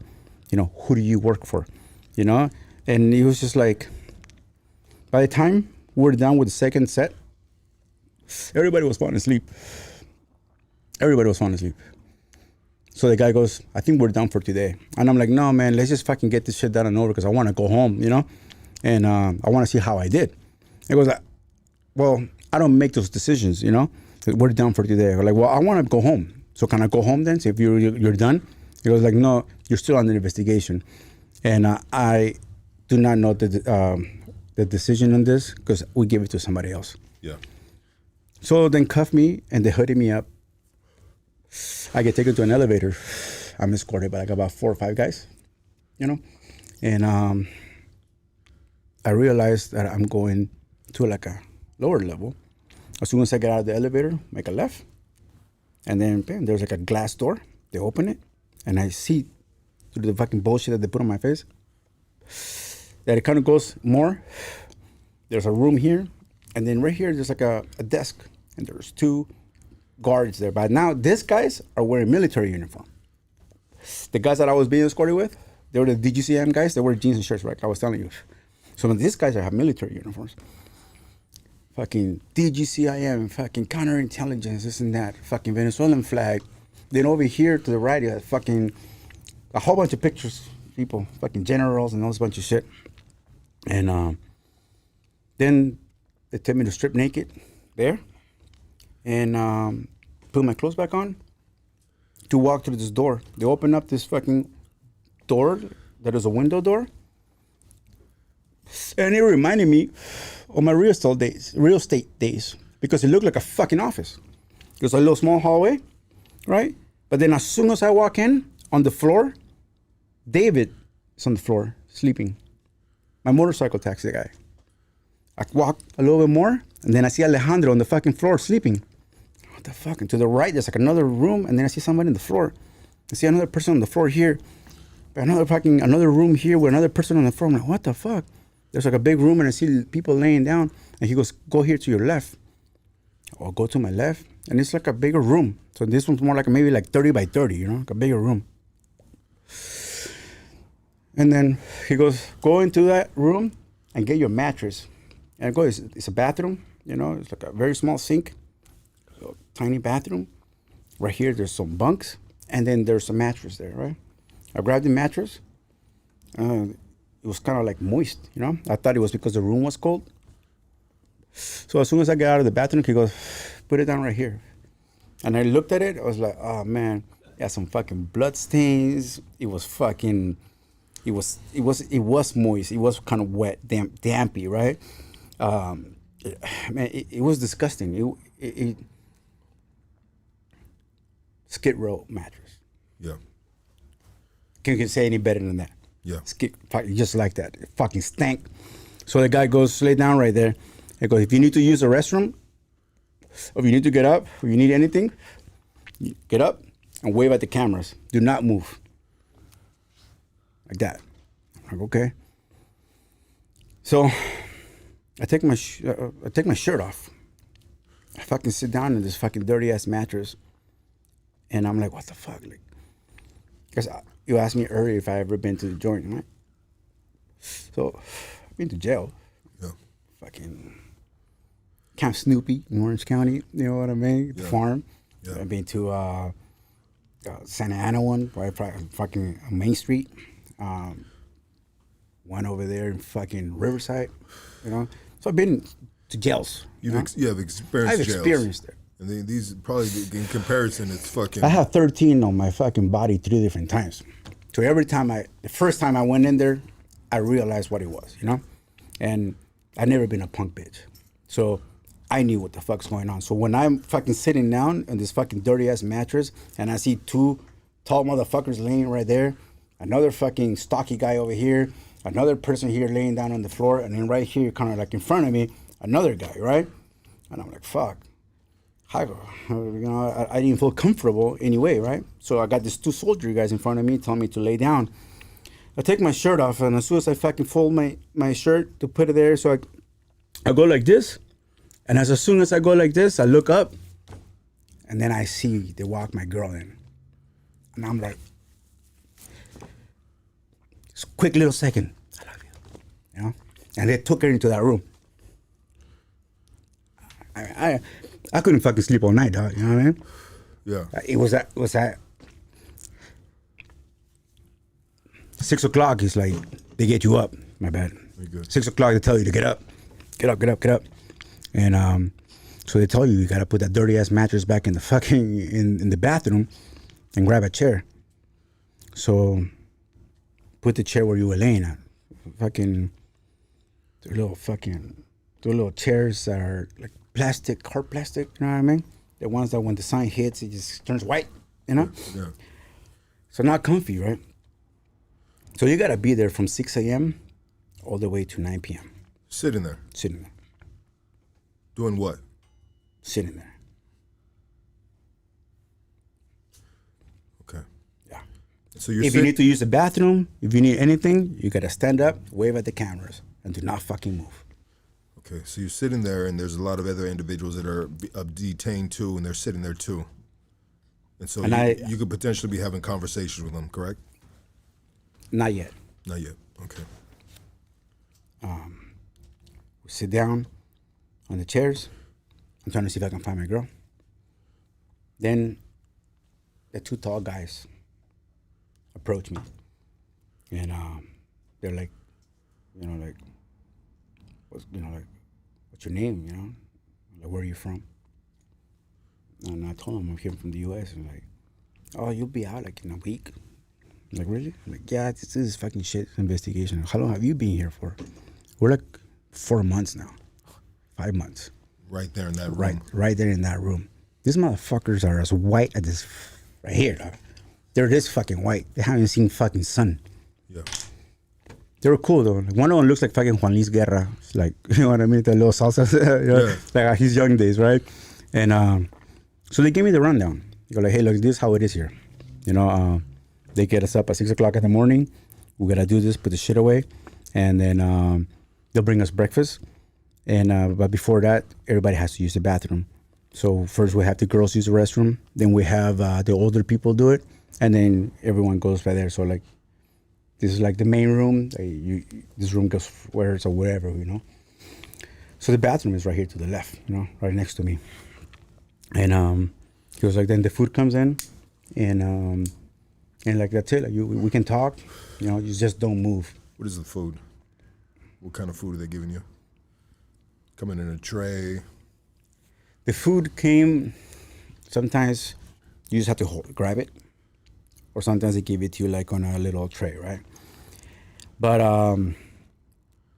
so I was looking forward to go to Venezuela because, you know, my wife makes arepas, right? But I never had her arepas, right? I had her sister's arepas, you know, they were fucking dope. But every time I talk to my girl in the morning, you know, she's like tick, tick, tick, tick, making the arepas, right? So I used to love to wake up in the morning. So it's like at that time it was like 3 hours away when we had our phone calls, right? So she will wake me up so I can go to work.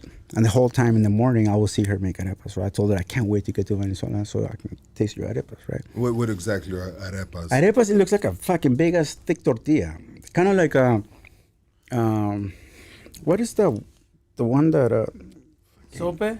Yeah, you know, kind of like that. Yeah, kind of like that, right? Like that thick.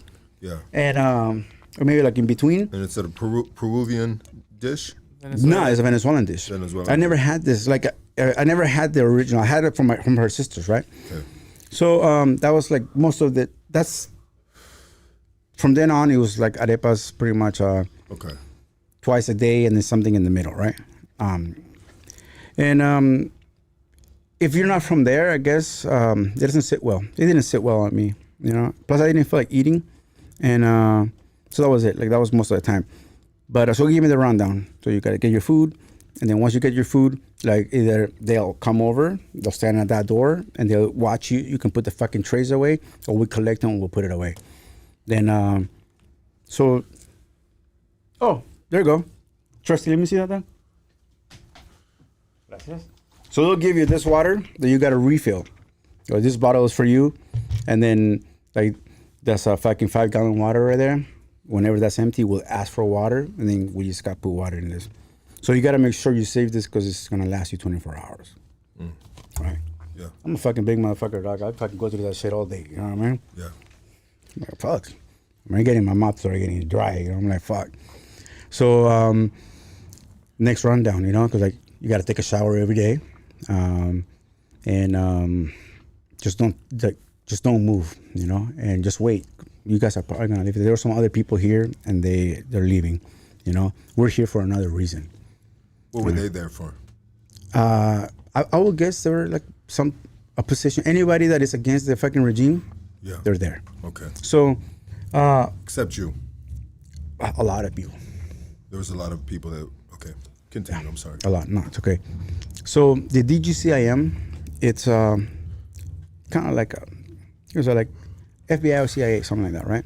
And then they have another organization called SEBIN, right? Those are like the main ones, right? So everybody that gets taken, right, against your will, because as soon as they grab you, there's a word that they use, is privado de libertad. I fucking never heard that in my fucking life. Privado de libertad. PDL. Never heard that. So you become a PDL. If you fucking translate that into English, it's like your freedom's taken away. You know what I mean? Yeah. You know what I mean? So like, what the fuck? I thought I was under investigation. I'm not detained, you know? So I got this military motherfuckers, you know, like around me. That's what it is, dog. So you become that. So he said, like, they bring you food throughout the day, and then at night you can use the bathroom if you like, and then That's it. It's just a routine. And I was looking forward to fucking breakfast to be over so I can see my girl come out of that room. So I'm sitting down, you know, and it becomes, you know, lady comes out, another lady comes out, and then boom, then I see her come out. See her smile, see her fucking hips. I'm like, oh, the best part of this fucking present, you know, the best part of this thing is you right now, you know. And I was like, oh, you're fucking beautiful, you know. And so she walks, and then I'm sitting, cause I'm literally next to the bathroom door, you know. And she's like, amor. I'm like, oh, you know what I mean? I'm not bitch, you know what I mean? I'm like, oh, you know what I mean? You know, and so she goes to the restroom, you know, she uses the bathroom, blah, blah, blah. A few minutes later, she comes out, and then, you know, she leaves. She touches my shoulder again, you know, and she kind of winks at me. She's like, I love you. And I see her walk out. See her ass. You know what I mean? I was like, whew, you know? And then I'm like, damn it. So then it becomes my turn to use the restroom. But before that, this fucking cool black guy walks in with fucking, he has like a carrot top kind of hair, but it's like, you know, because this fool kind of like lit the shit out, right? But he came in like all happy, right? And he was like, yo, what's going on, right? To the morning. And I was like, this motherfucker speaks English. Yeah. So he goes into the bathroom, and then I'm like, oh shit, so I'm not the only American, you know? He's being detained as well. Yeah, I was like, oh shit, you know? Yeah. And then I see it, and then all of a sudden, like, you know, he comes out, and, like, you know, he's like, he's talking to these guys in the room like he's been there for fucking a year, you know? Cause like, what's up, bro? You know what I mean? I'm like, how long have you been here for? You know what I mean? In the back of my head. So then he takes off. Some more people show up, come out. And then I see this other cool little Jewish guy, you know, it's a kind of older man. He's walking. And then I'm like looking at him, like, oh, you know. And then he walks away, and then he says something to the guys, to the two big tall guys that I was telling you, the guys that are in my room, in some broken Spanish. Motherfuckers from LA. What the fuck? Yeah. So it's two Americans. And then I see him fucking leave. I'm like, oh shit. So like now I'm like eager. I'll get the fuck out of this room. I want to talk to these guys. You know what I mean? Like, how long have you been here? Have you talked to anybody? You know? Yeah. Like, why are you here? You know? So it's time for me to go to the bathroom. And so the fucking is like a fucking 300-pound metal door. You know what I mean? With a little window like this. And then the guy goes, hey, just don't close it all the way. All right. There's like a little gap. And I didn't have a towel. I didn't have nothing. But it was my time to take a shower. No soap, no nothing. And that fucking moment, I was like, damn, fuck, my girl had to get into this bathroom. She was fucking disgusting, yo. Yeah. It was fucking worse than a bathroom like in Venice Beach. And you know what I mean? Like those stinky motherfuckers at the subway, dog. Yeah. Fucking grime everywhere, dog. Like that fucking bathroom was like, I don't know, I'm not that big, but I'm not that small. Yeah. But if I turned, I was touching either the fucking plastic or the wall, right? The plastic fucking doors. The fucking bottom floor is all green, dog. You know, there's like a gap in between the door and the fucking, and the floor. And there's this plastic that once used to be clear, that now is fucking gray and green, right? I was like, fuck, I'm not gonna go in with my shoes, but like, fuck, I'm gonna have some wet shoes, you know? So like, I went in there like without my shoes, you know? And I was thinking, like, I can't believe my girl had to get into this. I turned on the fucking water. No mames, huh? That shit was, I've been into cold plunges before, you know, like the little ice fucking baths and shit. The fucking water that came in through that little fucking tube was fucking freezing, dog. Like, I was like, oh, fuck. Like, you know when it's so cold that it burns? Yeah. Like that. So I was like, you know what I mean? I was just like trying to clean my ass and my dick, you know what I mean? So I don't fucking stink. So I did that. I kind of like dried myself with my boxers, you know? And I put my boxers on, I put my shorts on, and I fucking sat down. Waited for my food. The arepa fucking came in. I was like, I'll try it. It was arepa and maybe like bologna, something like that. And that's it, dog. Like, that was the fucking first fucking breakfast there. 12 o'clock come around, time fucking to eat again.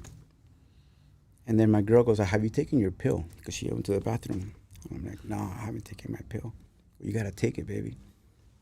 I just didn't want to fucking say anything, right? Like, amor, you gotta take your fucking pill. And she goes back into the room. It's a little, like 10-second talks, you know what I mean? And then I asked, like, hey man, like, I need to have my pill, like, for my heart. Because like already my second day, I take like amlodipine for like high blood pressure. So, yeah, I never feel it that I'm fucking, that shit goes on, you know what I mean? But there's times that I get fucking lightheaded or fucking kind of faint, right? So I asked for my pill and they told me, okay, wait, hold on, I don't have it. Who are you? I told them. Then, okay, hold on. So some guy shows up and he goes like, what's your name and what do you need? So I have like heartburn, so I have pill for heartburn. I have a pill for like my high blood pressure. And sometimes I get allergies to like the air, like the pollen, right? So I have the allergy pill. So you're like, which one is the one that you need? And then I go, it starts with an A. And so he brings me my little bag with my pills because they had all my shit, you know? So he was like, which one? And then I go like, oh, it's this one. And then when I was in Colombia, I kind of got sick. So I had like a couple of pills that I needed to take from that medicine. I go like, I need to take this one like for the, like in 12 hours if I'm still here. I'm like, okay. So they gave me my pill for my heart. Well, that became an issue. So besides keeping me hostage, they kept my fucking medicine as hostage, dog. Because the second day, they wouldn't, I asked for my pill in the morning and they wouldn't give it to me. I was like, oh. And then my girl's like, have you asked for it? I'm like, no, like I already did, you know what I mean? And then she will get up, she will get up on the fucking camera and be like, hey, like he needs this fucking pill, And then you're like, and they will tell her like, we're just waiting for it. We don't have them. They're in another room, And the guy comes over and gives him a fucking pill. And it was like a day. I was moved outside now. I was at the door where the girls' room were at. Then I was able to talk to the other people now. I was able to meet the other Americans. Like, why were they here, right? And that one guy with the fro, cool motherfucker. They're all, at the end of the day, they're all fucking cool, right? But he was telling me that he was there for already 5 days. He was like, he went to Venezuela to go get his visa. He had an appointment.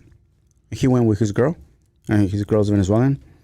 And but they live like in Colombia. He lives here in the U.S. He will go to Colombia to see her and stuff like that. And so he went to the appointment, and at the office where he had that appointment, they kidnapped him from there and took him there. Him and his girl. Damn. He had an appointment, right? He went through the same kind of investigation before they took him in. The questioning that they did to me, they did it to him and his girl, right? So they bring him in. Then I asked the other guy, the other American, right? Older man. He's there also with, with a girl, a person that he's been seeing, Yeah. And also Venezuelan, younger. And he's a very cool guy, you know what I mean? He's from LA. When I told him, oh, fuck, I'm fucking from LA, I live in Cali, So I was able to talk to these guys for a couple of days, And it was a day that I didn't get my pill, and I was feeling sick. And I fainted, right? So they took me to like an infirmary. So when they took me to this infirmary, they had me cuffed to the bed, and then there was these guys next to me, right? The DGCIM agents. Now they're not the military guys, they're the DGCIM agents. Some nurse person comes over, starts checking on my shit, and then they give me this pill, right? I asked what kind of pill it is, and then they go like, this is gonna help you. And I go like, well, this is not the pill that I take. And they go like, well, this is what we have, so, like, all right. So I take it, He gave me some water. Then the DGCIM agents told me to turn around, cuff me. And then, yeah, we're on our way. All right. They put the hood on me. But this time, it wasn't the way back to where I came from.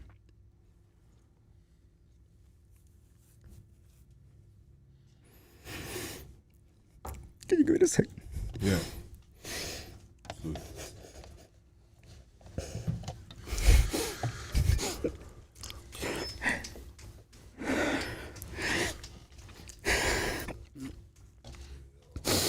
Oh, good, bro.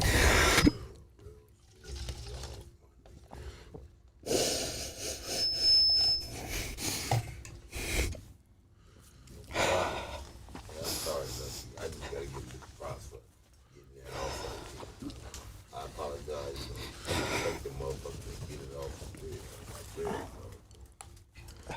For real. Gangster's weak too. For real. Sorry, Dusty. My bad. Good, bro. Gangster's weak too. Cool.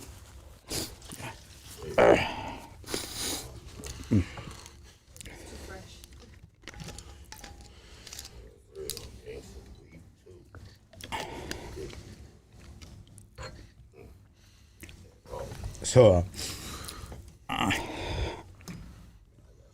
So they take me to a big room, and I hear this voice telling me, like, I recognize your tattoos, you know? What special unit are you with? You know? I know that you're DA or CIA. And I'm like, I'm not, you know what I mean? And then, coñazos. I got jumped once in my life. And I never thought I was going to be able to walk away from that. It's a lot of motherfuckers, you know? I got jumped by somebody that I knew. And I took my beating down. But I walked. I didn't hit the fucking floor. I was able to get to my car. A beater, a Nissan Pulsar, 1989. Yeah. This motherfucker turned on when he needed to that night, you know what I mean? Because that shit fucking was like, you know what I mean? And so I fucking driving into the streets of fucking Orange County trying to go to my homie's pad, right? So I've been to a scene like that, right? Yeah. So then the guy, once again, his tone of voice, he goes like, just tell me, just make this a lot quicker, you know? I go like, I don't know what you're talking about. I was there for a few hours, you know, questioning. And after they were done with me, they just told me, like, the guy that was giving the directions, right? He goes, you better not say nothing when you go upstairs. I was like, oh shit, I knew it was downstairs. You know, in the back of my head, I was like, all right. So now I know where I'm at. I'm in a fucking building. There's 2 fucking floors at least, you know? So now I'm putting shit together. You know, I know the fucking nurse is not a real fucking nurse. And I know that I made a difference of who the agents were and who the military people are.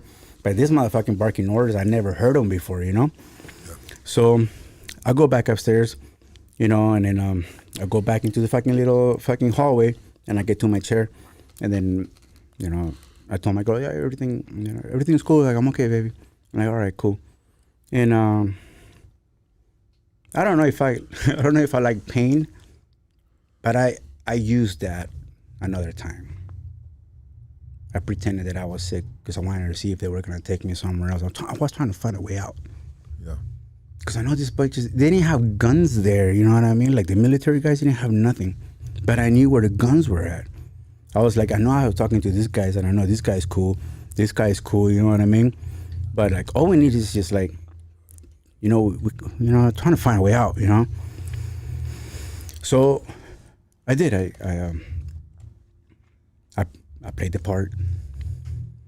And so my girl doesn't know this, you know what I mean? So I did. I used the pill part. And my girl was asking for the pill. since the morning, and they didn't give it to me. It was like past 3 o'clock. This is past lunchtime. Everybody was saying, like, dude, this fucking guy needs his fucking pills, you know? This guy needs, everybody was telling him, like, look at him. Because I was like, I was making myself sick. Huh? So this fucking soldier guy comes, and then I'm sitting down, and I'm like, I can't do this. You know what I mean? And I fucking went on the floor. And it worked, because then the nurse guys come over, and they take me out. And then this time, they took me to another part of the infirmary. But like, then now I knew there was like a fucking third floor, because it was another lower level. I'm like, okay. And then I was able to hear voices. Then I was able to hear, like, voices that I haven't heard. Then I was able to, just to fucking, I didn't know that. That's when I knew that it wasn't just Venezuelans there. There were other people from other countries there. Yeah. Running this bit. You know what I mean? Running it. Running it.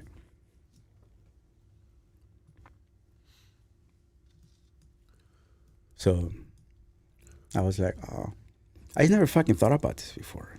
I never been into politics this way, you know what I mean? Why would there be other people from other countries running that?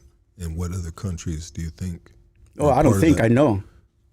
It makes sense why where we're still in the Caribbean going up north. We're getting closer to fucking cover Florida now, right? Why are we there? Because they're there.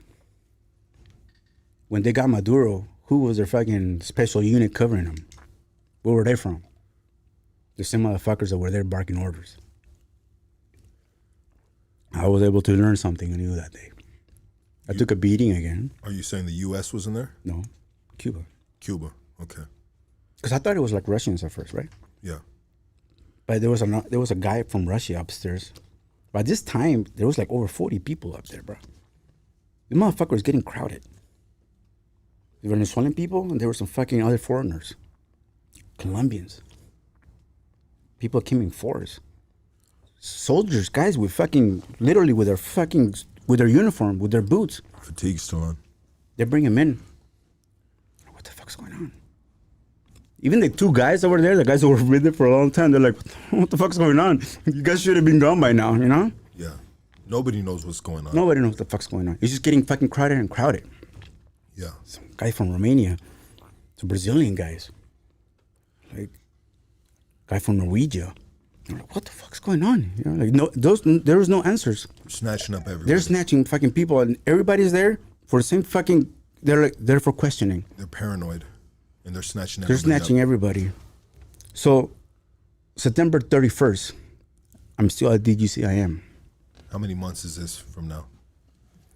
Just like a week going into. I've been there for a week already. Okay. Sleeping on the fucking dirty ass fucking mattress. Yeah. Sitting on the fucking horrible ass fucking chair. And to be clear, before you move forward, you were there for 300 days. Not at this place. Okay, continue. But altogether, you were pending investigation for 300 days. Yeah. Okay, continue, sir. So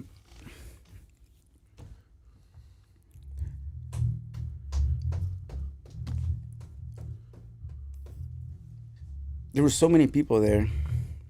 September 31st, I don't know, whatever fucking last day of September it was. We see fucking this guy's putting a lot of fucking Christmas shit on. Christmas trees in the fucking front, all fucking lit up. Fucking Christmas arrangements.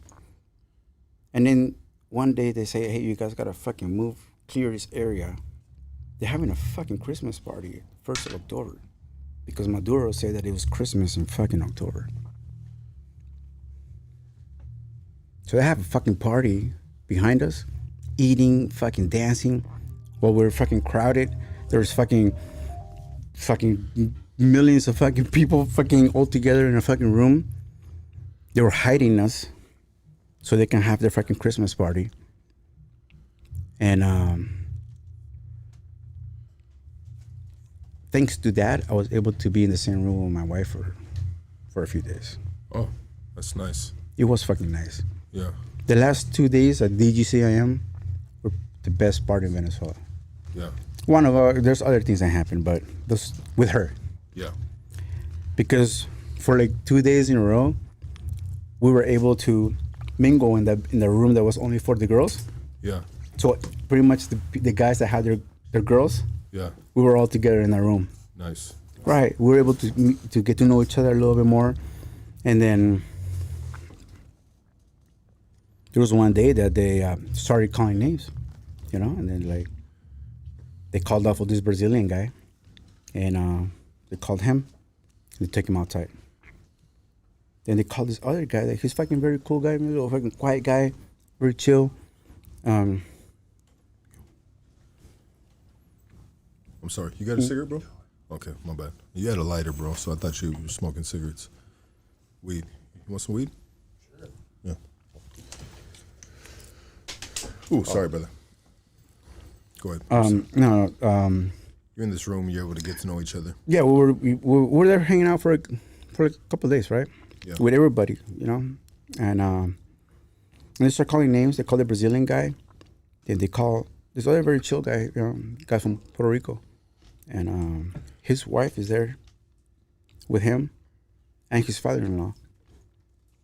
They grab him on his way to go get his Venezuelan ID. He had an appointment. And they grabbed him from there and they took him there for investigation. He's been there for like 2 weeks already, or more than 2 weeks. They called him out. Then they called the guy with the fro that I was telling you about, with his girlfriend. They called him out. Then they called the older man out, this man. And they called me. What the fuck? So I'm like, go like this, and I look to my left or to my right, and then because during the day we can't be together in the same room like that with her, so we're separated at that moment. And I told her, I don't know, So we kind of gave like a kiss, kind of like that. Yeah. And they take me out. So they put us to the front, and they said they take pictures of us. They take pictures of one of us at a time, and then they start pictures as a group. Then they cuff us. Then they're supposed to turn around. We turn around. They put the hood cover in us. Skank. The door opens. We go to the right. We go to the right. We go to the stairs. Make a left. Stairs. It's a big old garage, My door, I can't see shit. I can see a little bit. Big old garage. You see cars. A lot of, yeah. There they are, You hear cars turned on. I get tweaked a little bit. Then they tell me, get in. Get in. So I get in, and a fucking SUV. Then all of a sudden I hear another guy, the other guy that was with me, the Puerto Rican guy, he gets in the car. So there's two of us, me like this, and he's like here on the other side. There's the back seat. There are three of the DGCIM agents, and then the driver and the passenger. Bumping, I don't know, and it's some bachata music, whatever, Then they started playing some reggaeton. They didn't care about us, But I knew I was with this guy, And I was like, well, I'll ride with you right now, bro. You know what I mean? Like, whatever happens, we'll go down, And all of a sudden, I hear on the radio, do you guys have it? In Spanish, right? And then they're asking questions. You go like, you have a bag, or you have the white bag? I'm like, no, I don't have the white bag. No, we don't have the white bag. Oh no, sorry, it wasn't. It was through the fucking WhatsApp. No, we don't have it. And they play the other fucking message. Well, you need to get it. Make a U-turn. We go back to the DCIM. They get me out, took me back upstairs, and they took me back upstairs. So and I'm like, I'm back. I'm like, what the fuck? Yeah, what the fuck was all that What about? the fuck was all about, right? Yeah. They asked me, everybody's like, what happened? I go like, I don't know. Like, I told my girl, I don't know what happened, I don't know. They didn't say nothing. They just fucking took us, and they still have this guy, I'm trying to say their names, and so they took him, and they left me up there. They forgot my pills. That So was the white bag. That was the white bag. Yeah. So thanks to those fucking pills, I was able to talk to my girl. Yeah. And I told her, look, whatever you fucking gotta say, fucking say it. Please, go home. I'll find a way out. You know? And it was my last fucking hurrah. I used that pill thing again. And I said, I got sick. And they took me back to the infirmary. And I wanted to see if they if I can fucking find a way out somehow, you know, in the infirmary, you know? But nah, these guys were consistent, dog. Like, there was like 3 of them all the time, you know? And I was like, fuck, you know? And they didn't make it easy, you know? They cuffed me on both of my hands, you know? Looking for an escape route. Yeah, man, it was hard, man. Yeah. I tried. And so they were taking me back upstairs. But this time they were taking me in a fucking wheelchair. And then they're like, they're like, where are your shoes? Where are your shoes and your shirt? I'm like, they're over there in my chair, you know? And then they're like, go get it. So I was about to get up. And then this guy goes right here. No, you stay, I'll get it. I'm like, no, can I go get it? And then they're like, no, I'll get it. I'm like, please, can I, like, where are you guys taking me, you know? And he goes, you're going to Houston. I go, I'm going to Houston? You know, like, it was like a, I don't know, it was like a fucking chill, but it was like, fuck, you know what I mean? Like a flash, you know, like, he's like, really? But then on the other side, he was like, how about my girl? So like, can I go get my shit? And he's like, no, I'll go get it. I go, but can I at least go tell my girl that I'm leaving, you know? And then he goes like, nah, we can't do that. So this motherfucker goes over there, grabs my shoes and my shirt, and then I get put back in that car again. Yeah. I don't know if they were doing this on purpose, bro, or they're just that fucking stupid. But when they took me back to this car, now I'm not in the very back. I'm actually sitting on the fucking bench part of the seat, you know, the regular part of the seat, the back seat. I'm cuffed. They didn't fucking buckle me. And I go like this with my foot. And then I'm like, oh shit, that's the vest. And I'm looking and go, this is a fucking bulletproof vest. I'm like, you know, trying to find a way. Like I said, these things that they use to cover, you can't see through it, you know? I'm saying this now because they're fucking the U.S. there now. You know what I mean? So this is not happening anymore, you know? Yeah. But you can't see through it, you know? So I was able to fucking see, because I see the driver there. There's still nobody here. The door's open. And I look over here, bro. The fucking AK, their fucking rifles right here next to me. And I'm like, oh. Like, what can I do, you know? What can I do? What can I do? And I'm like, okay, like, you know, how can I grab it if anything, you know? And then the guy sits next to me. They get in the car, we're driving, and he still leaves the fucking rifle there. The vest is right there. These guys are fucking playing music. They're having a good fucking time. And then all of a sudden, somebody calls on the radio, you know, and it was the same, or the WhatsApp, and it was another non-Venezuelan voice shouting orders, like, how far are you, you know? They were like, oh, we're like this far, you know? Then the music turned on after that call, or after that message. The guy puts his vest on, and I hear him strap his shit. And then he's like, you Americans, you guys think you guys are so cool.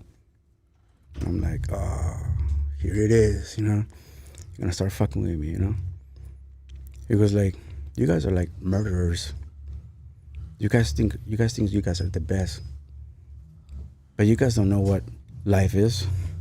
Look at my country. It's beautiful. You guys come here and fuck it up. Take our girls. And I'm like, dude, like, they're gonna fucking whack me, dog. So in the back of my head, I've just flashes my kids, my mom, my grandma. I'm not gonna see her anymore. My girl. That's it, you know. Quickly, snippets. And this guy is like really like antagonizing how horrible it is to be an American, how much they hate the U.S., how much they are better than us, that they do not dehumanize you. And I'm like, I've been here for fucking a week and a half, and it hasn't been a day that I haven't been tortured here. You know what I mean? Yeah. I didn't want to say nothing, you know.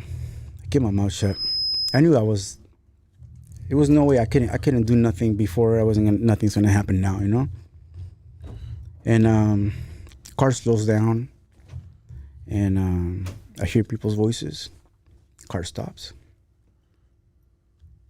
They get out. I'm inside the car. Car's turned off. It's kind of hot, you know. I'm semi-sweating. I sweat anyways, but I was semi-sweating. I smell the smoke. I hear people talk. There's a lot of people. And the door opens. I'm trying to see if I hear like an airplane or something, because, you know, say they were taking me to Houston. But I don't hear no planes, nothing that sounded like an airport. And then they take my hoodie off, and they turn me around, and then I see this like a T-size kind of building, but it looked kind of semi, you know, 3-4 story, something like that. And there's like a big old sign that says SESMAS, SESMAS. I don't know what it means right now. I knew then, but I don't remember now. It's a prison system that they have. So the prison system that is run by the DGCIM. Right? So they work hand in hand. I get greeted by the subdirector. He goes like, "Hey, how you doing? My name is Paulo here," like a little raspy voice. You're here because there's no room over there, and we're working with the organization, with DGCIM. We're gonna house you here in the meantime while your investigation is still going. And I go like, well, I haven't got a chance to make any phone calls. They're like, well, we're gonna talk about that later, but you know, so you're not being detained. This is just part of the investigation. Yeah. So they told me to turn around. They traded the DGCIM cuffs for their own cuffs, and these ones were a lot slimmer, very thin, Chinese made, you know what I mean, Taiwan, very cheaply. The other ones were fucking thick. They're little fucking, I couldn't move much, you know. These ones were like, oh, okay. And then they hooked me up, and then they take me to like an infirmary there. Right? It wasn't an infirmary. It had like beds for like that they have like you know, little clinics, and a couple of 2 desks. And there was some guy with a ski mask, right? And like a ski, like goggles, right? Yeah. The guys are the subdirector and all these guys. They're wearing ski masks, so all I can see is their eyes, right? And they take me there, and then they ask me like, "What are these medicines for?" You know? I go like, "Tom, this is for that." And I go like, "What do you like take every day?" I go like, "Well, this one's for my heart," you know? So they empty it out. We counted how many pills I had there. I had like about 20 something pills, you know? And then I go like, "Well, if you run out, we'll get you some more." I'm like, "Well, I don't think I'm gonna be here for 20 days." You know, like, we just don't know. Like I said, it's investigation. We just won't know until they let us know. And I'm like, in the back of my head, I'm like, oh fuck, like, you know what I mean? Like, I was hoping that I would leave a week ago, you know. So now I'm stressing out. Like, what if I run out of fucking pills? You know. So they ask for like what I gotta take every fucking day. Then they take me to another room. And then now there's like another desk, a guy and a computer.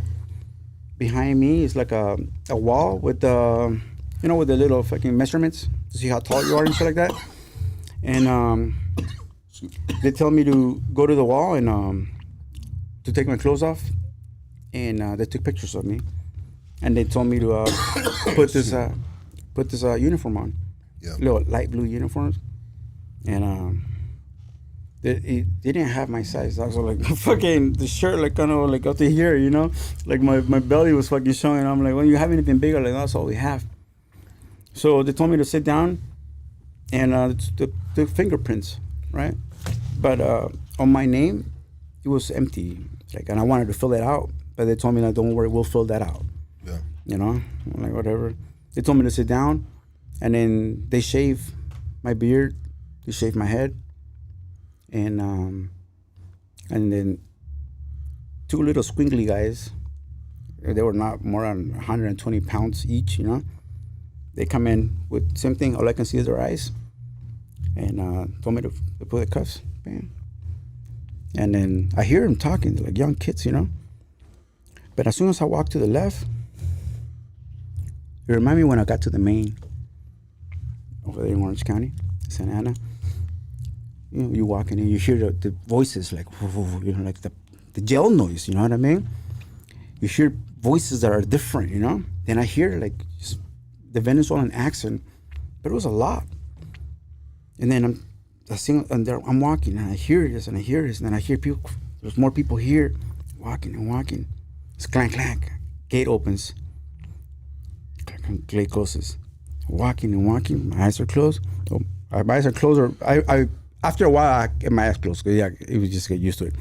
But I got to this particular place, and now I'm in a hallway, right? Then I don't hear too many people talking. I get to a door, hoodie, bam. I hear the door open. I take my hoodie off. And you know, like I haven't been to like jail here forever. You know, I've been good for a long time. I wanted to stay out of the prison system. You know what I mean? So I wanted to stay away from ever going to prison. You know? Yeah. Bro, this is the worst human place that you can be at. Undone walls. They're like bunks, but they're made out of cement. Like about 4 feet in between. The bunk is right here. There's like a space in the bottom. And they tell me to walk straight, right? And to go to the wall. So I'll walk to the wall, 3.5 steps, 4 steps. Bam. I turn around, and then he tells me, every time we open up this door, every time we come to here, you gotta go to the wall. All right. Behind me is like a window to the outside with bars. And kind of like about this size, maybe a little bigger, but the size of the wall, which is like about 3.5 foot, right? Small. They're small little cells. They're not cells because it's all cement walls. And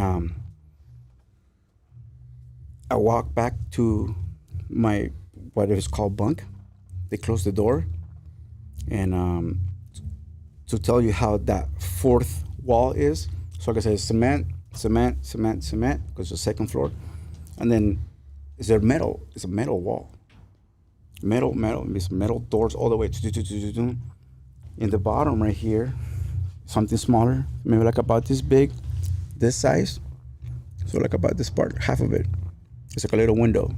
And then on top, it's a smaller, like the size of the screen, a little bit bigger, all the way around. But there are bars. So I sit down for like a second. I'm trying to if I can take all of this in, right? I hear murmuring. The guy said not to talk to anybody. And I'm like, damn, man, I can't believe I'm here, you know? Fucking Venezuelan pussy's good, dog. You know, I got there, you know what I mean? And I was like, fuck. All right, so, you know what I mean? I was just like, damn, fucking, my girl, man. I was like, fucking, but love got me, you know what I mean? Love got me here, dog. So I wanted to go take a piss.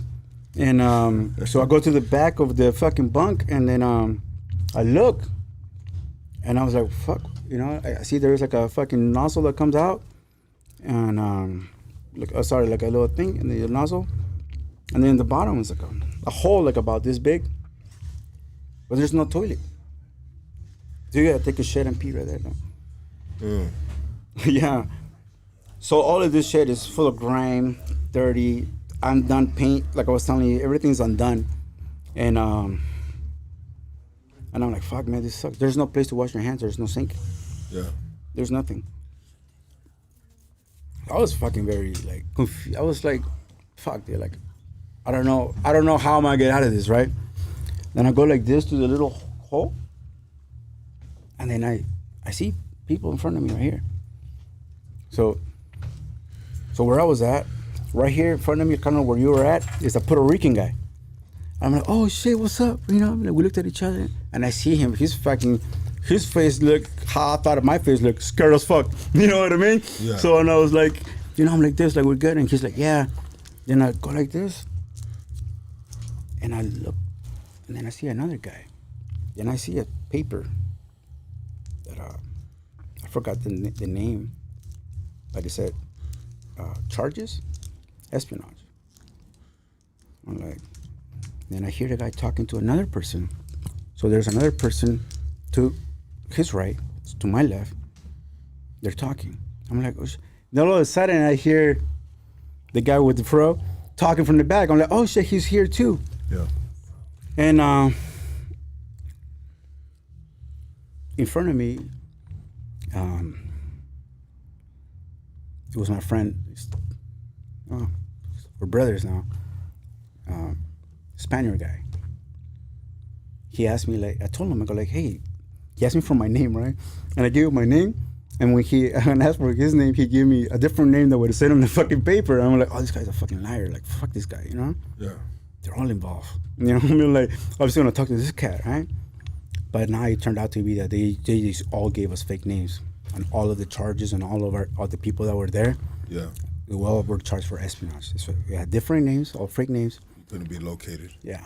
Yeah. So this is my second day. I got a little more ballsy. Then I started hearing people's conversation. I was able to see that, okay, I can talk. Even though this guy said I couldn't talk, right? Yeah.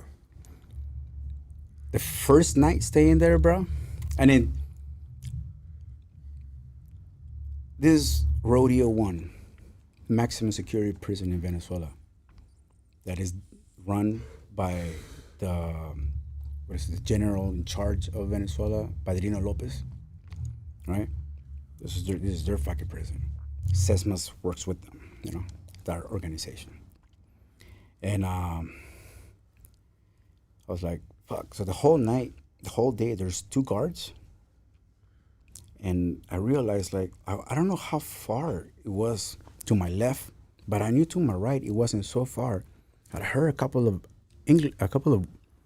conversations in English, and I realized, I was like, okay, that's that cat from LA. He's right there, but he's talking to another person in English. Like, who the fuck is that? There's like another voice in English. More Americans, right? And then I got this guy that told me his fucking fake ass name, but he's from Spain. And the guy next to him is some Lebanese guy. But he's Lebanese and Peruvian. I'm like, what the fuck, how are you Peruvian? He was like, well, I lived in Peru for a fucking long time. I'm like, really? He spoke Spanish, right? But he's Lebanese. And then next to him was the black guy that I was telling you about, the other American guy. And then next to him was some Colombian guy. I was like, fuck, there's more people here, you know? So I'm gonna give you, like, so you can be able to understand how this looked, right? We were on the first floor in a hallway that had 24 cells, 12 to the left, 12 to the right, broken down like in 3, 1, 2, 3, right? Because it was, so to the left is 0 to 12, 1 to 12, right? So the first couple of days that I was there, I was in cell number 7, and there were people to my right at that particular time. It was the Brazilian guy that was with me, and then there was some other guy that kept calling Chino. We never never heard his voice, but every time the guards will say, like, hey, here's your food, we go like, Chino, aquí está tu comida. You know, Chino. Like, who the fuck is this Chino guy? You know? Yeah. So all of a sudden, a couple of days later, we hear this door opens, and they take the Brazilian guy up. I'm like, oh shit, you know?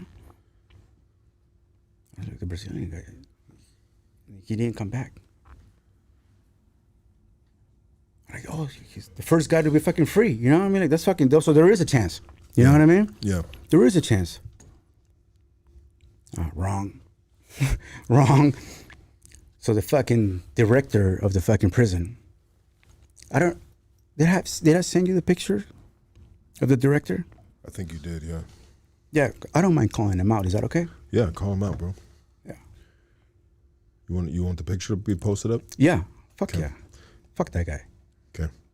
He's the first guy. The tiburón guy. Which one is he? Oh, no. Keep going.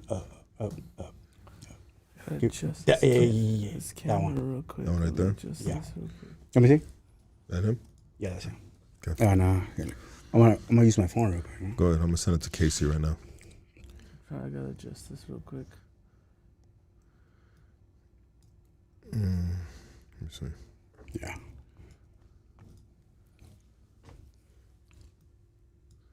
I can move the camera too, bro. Casey, Yeah. I move it. Move it? Okay, yeah. Yeah, there we go. Let me see. I think this Kush calling my name, dog. Which one you recommend? Which one Whichever first? bro? Okay. Yeah, do it. Let me see. I hope my girls' kids are not watching this because they never see me smoke. Yeah.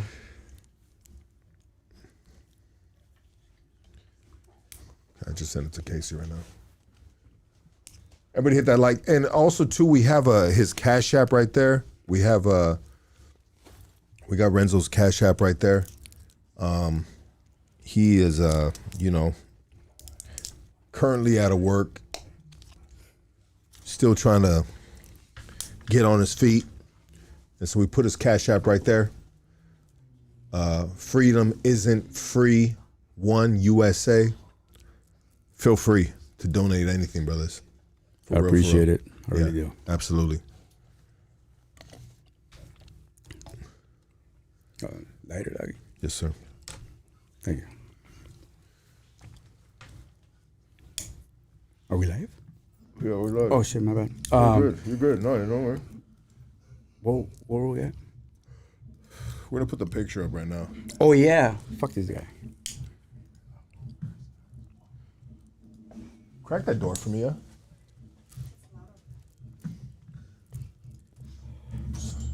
It's a little crack. Yeah. Get some air in here. Good. That's good. Don't worry about it.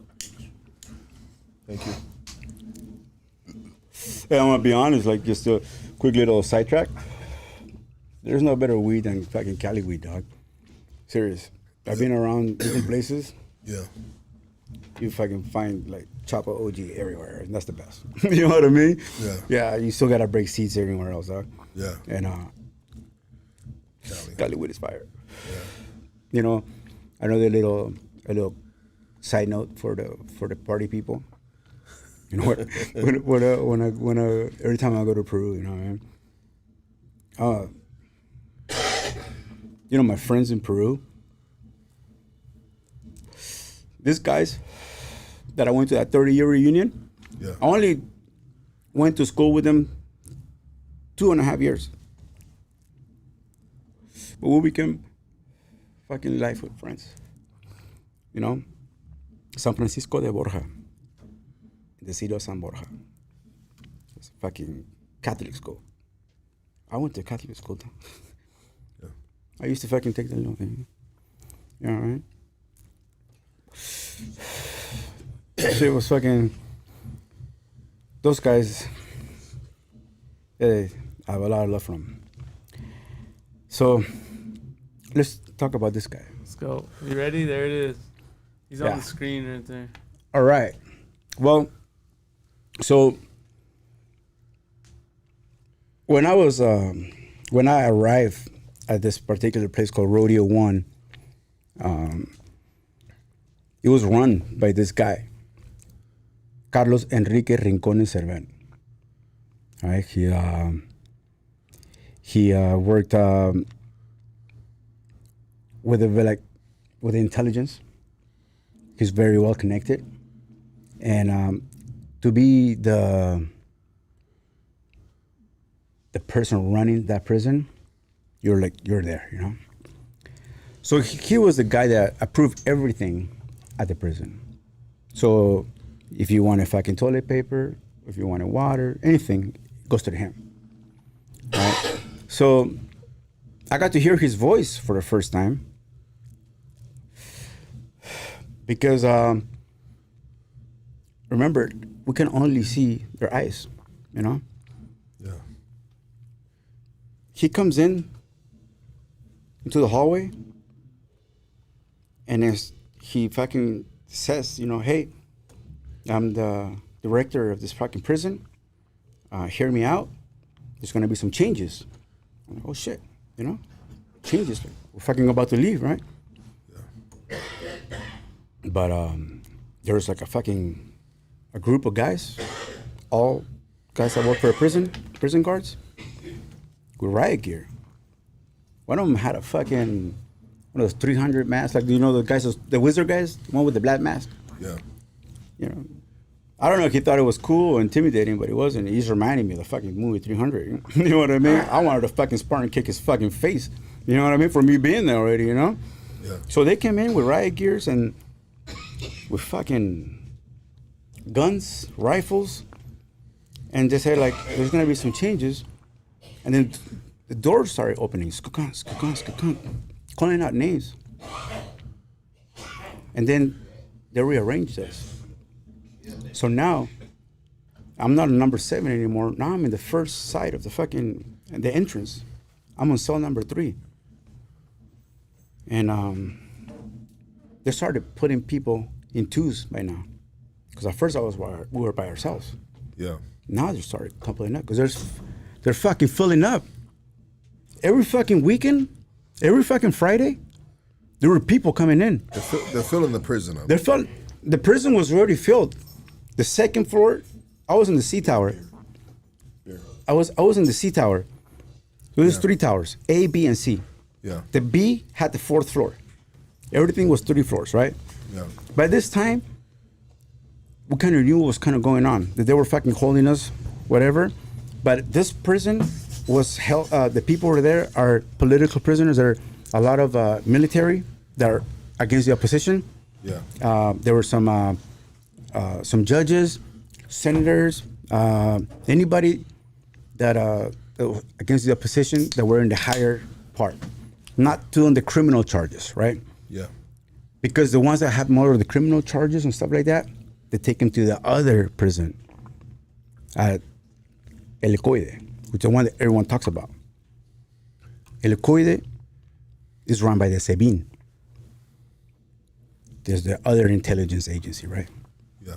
That SEBIN is run by Diosdado Cabello. Now this guy, there's 2 different entities now, right? So we're at this place with a lot of fucking soldiers, and this guy starts moving us. People are getting fucking filled up, and they paired me up with Chino. I'm like, you're fucking Chino, dog? You know? I'm like, what are you, you know? He spoke Spanish, right? He goes like, I'm Colombian. Oh, no way. And like, I'm Renzo, you know? He told me his name. And he's never talked. The whole time he was there, he never talked. I was the first person that saw him and the first person that talked to him. You know? And he told me that he was coming into Venezuela with his girlfriend and his girlfriend's boyfriend so his girlfriend and his sister's boyfriend and sister. They had him at another DGCIM office for one night, and they told him, like, hey, your investigation still continues. We're going to take you somewhere else. But they took him, but his girlfriend and her friend started following him to see where they were taking him, right? So I can tell you this because this is what he told me, right? Because he got abducted just like I did. They lied to him. They put him in the fucking car with the fucking plastic, and they fucking were transferring him. He hears the fucking people talking on WhatsApp, telling him, there's a car behind us, make sure you block it. Because his girlfriend was there in the car trying to fucking see where they're taking him.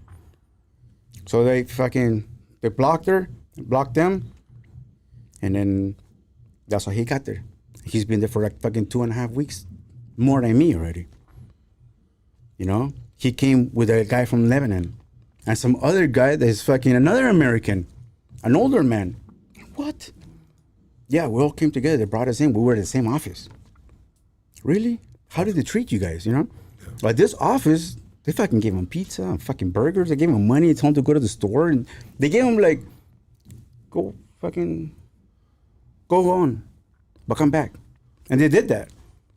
They went, had burgers. Someone had pizza, came back. Because they thought it was an investigation, right? Yeah. Yeah, but the next day they were fucking brought there. You know, and I was like, so now I see they're just working more people because I didn't get to see who these fucking people are, you know? Now there's more people. And this Tiburon guy starts fucking threatening us and telling us, like, hey, if you just don't follow the directions of this, you know, there's consequences, you know? So now out of the 24 cells, there's more people there, almost filled out. Now there's Venezuelan guys in there with us. There's not even foreigners, not just foreigners. And they're telling us, like, dude, this never fucking happened before. They take us all the time. This happens all the time with us. But they never fucking taken so many fucking like Americans and foreigners before. I don't know what the fuck's going on. And then they're telling us that this happens in Venezuela. I'm like, I didn't know. Like, this is fucking fucked up, you know? And then that's how I learned how bad it is, like, with being from the wrong party. Yeah. Just imagine doing that here. Oh, fucking go to prison just because you don't like this party. Yeah. That's exactly what happens over there, bro. So if you don't follow the regime, you're fucking somewhere. What's happening out here now? Yeah, it's about to, right? Yeah. I mean, to be honest, like, regardless if you like Don Lemon or not, like, he got arrested because he was the wrong party. You know what I mean? I mean, there's a lot of things that are happening here in the U.S. now with that shit. There's one thing that I learned at an early age. Politics is fucked up. They tried to kill my dad and my brother and me many times. Yeah. So I know how fucked up politics are. Yeah. So you asked me earlier, how come I didn't follow my dad's footstep? So I know how fucked up it is. I always thought that street politics were bad until I grew up and got my life together. And just in the past, like, I always knew, like, politics is never good, right? You know what I mean? There's always a person that loses higher than the winner. The difference. But I have really, it's just with the Epstein files and all this stuff that's been released, and where I come from, you know, you're not guilty until prosecuted under a court of law, you know. But we've been hearing about a lot of these things that have came out in the files in recent times, and I always thought it was a myth, sacrificing babies, this, that, the other. I mean, we can go all the way down the list, which we're going to go through it next Monday with the homie Adon and a couple other people. But anyways, I'm very, very, I've been shook, bro, in regards to just, like, corruption. When it comes money, there's always going to be corruption, brother. When it comes power, there's always going to be corruption. You know, when there's different teams involved, you know, there's going to be corruption involved in regards to them trying to obtain the power, you know. And this is just basic math, right? You know, it doesn't take a genius to figure this shit out, but I will never again in my life subject this podcast to any side, right, left, you know, any side. And I've always been in the middle, but I'm not even going to take a middle stance no more, bro. Because fuck both sides, fuck politics, period. You know, at the end of the day, if you're middle class and below, bro, you just at the bottom of the mountain, you know, dodging the shit coming down. And these motherfuckers are up there. Living paycheck to paycheck. Yeah, these motherfuckers up there are just enjoying the havoc that creates within the minorities and the people that are subpar to their economic flow. We're just their workers. Yeah, we're just their workers, exactly. We're just fucking We're just fucking Oompa Loompas in their chocolate factory. You know? Straight up, dog.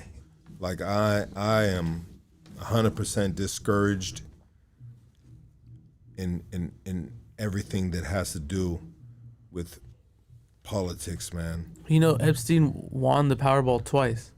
Did he win it twice? Yeah. That's how you know. I will never, dude. I put a big fucking size fucking 11 in my fucking mouth, bro, and you know, forever, bro. With the news, everything coming out, man, we are so close to a fucking civil war. It's unbelievable, man. We are so close to a civil war, man. 1776 all over again. And the devil was alive and fucking breathing. Yeah, I am fucking shook, bro. I thought a lot of these conspiracy theorists. I had a friend of mine, a homie of mine. He has a father named Rudy Perez, and when the 9/11 happened, he kept on, every time he seen me, he'd be like, "Look at this DVD! Look at this DVD! The fucking government did this shit. The government," and he was pushing this shit up and down Highland Park, up York, this and that, and people have lost their mind over these conspiracy theories because in their heart and their mind they knew that it was true, but everybody like on the outside was just like, no way, like we optimistic, you know what I mean? Like you're crazy. Yeah, you're crazy, bro. You know what I mean? Weird, like we're better than that. Yeah. Like there's no way in the hell that they would fly planes into our own buildings and kill our own people and or sacrifice our own fucking kids or be such fucking animals. The Grove Who tells thing. who? Just everything in politics, man. I am fucking. The streets are the innocent. The streets are the saints. And I thought we were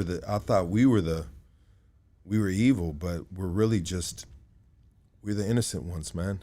In this world of just fucking money, corruption. I mean, I can't even put words behind it, man. I'm kind of just innocently speaking from my fucking thoughts. And it is just, we live in a fucking horrible world, bro. That if you ain't fucking got money, then you ain't got power, and you ain't got a motherfucking say-so, and you ain't motherfucking shit. If you ain't fucking, you know, starting lineup for the fucking winning team or whatever political fucking ideology is in play at the time, it's just, bro, these people are fucking horrible, dog. You know what I mean? It's time for like a cleanup, bro. I don't know. It's time for another. It's time for. It's time to eat the rich, man. It's time for the asteroid to hit Earth one more time again, huh? You gotta burn it down, bro. Well, the Aztecs said this cycle's gonna end. Right, or the sun is gonna close down. Yeah, I mean. And the Aztecs were only on around. Monday. Whenever you have this conversation, bro, you will love to talk to me and my buddy Aaron. Oh shit, I say his name. Is there a way you can bleep that? Nope. Fuck. You didn't say his last name. Or yeah. Well. Him and I thought we used to have some fucking loophole conversations like this, bro. But yeah, I know it sucks. We do live in, and you can talk about the Aztecs too, bro. But the Aztecs were so behind times, bro. In reality, dog, Rome had fallen many years before the Aztec civilization. If I'm speaking correctly, correct me if I'm wrong. You know, Rome had fallen mad years before the Aztec civilization even rose up. And then when the Aztec civilization rose up, bro, they were only around for like fucking 200 years. If I'm speaking correctly, you know? And then they were Europe called the Americas the New World. And they were the Old World. And they had been through crazy. That's why when they came through with fucking all this weaponry, powder.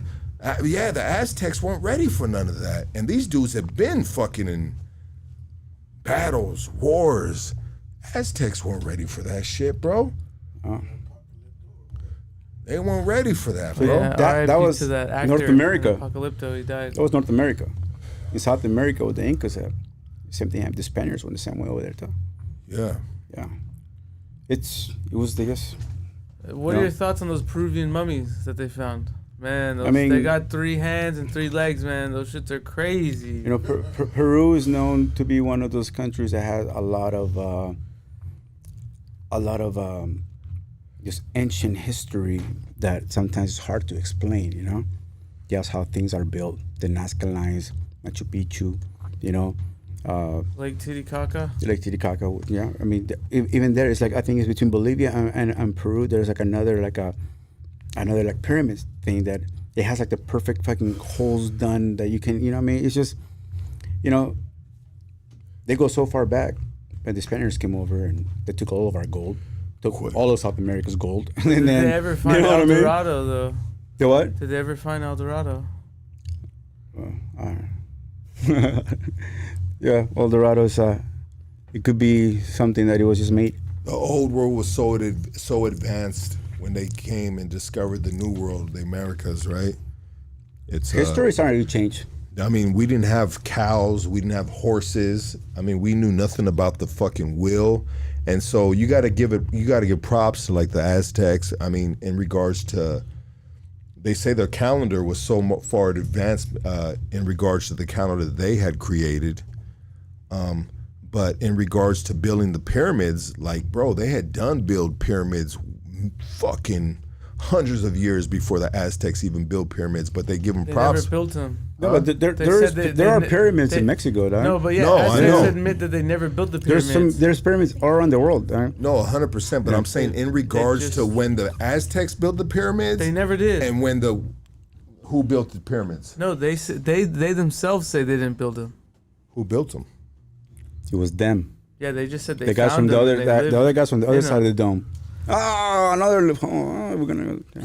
I mean, the conspiracy theories, You know bro, what I mean? and history is just It's crazy how conspiracy theories are not that anymore. You know, How they're truth? you're like, how is it that they put this in the movie fucking 7 years ago? How is it the fucking Simpsons fucking tell you shit all the time? because they were, You know? they were dialed in with all these individuals Because like everything Epstein and everything, everything bro. is all fucking. Yeah, Bill Gates was doing Well, he was doing pandemic drills before the fucking pandemic, Yeah. or he was planning it. Yeah. Bro, They did like, that. It was in, I think, in September. They had a seminar. we cook, Yeah. bro. This shit is just. Yeah, This is just too much. That's why- information overload. There could have been things that I could have just lived my life without knowing. But that's what that's what it's all about now, dog. Do the best you can every fucking day and enjoy it, man. I mean, I take this as a second chance.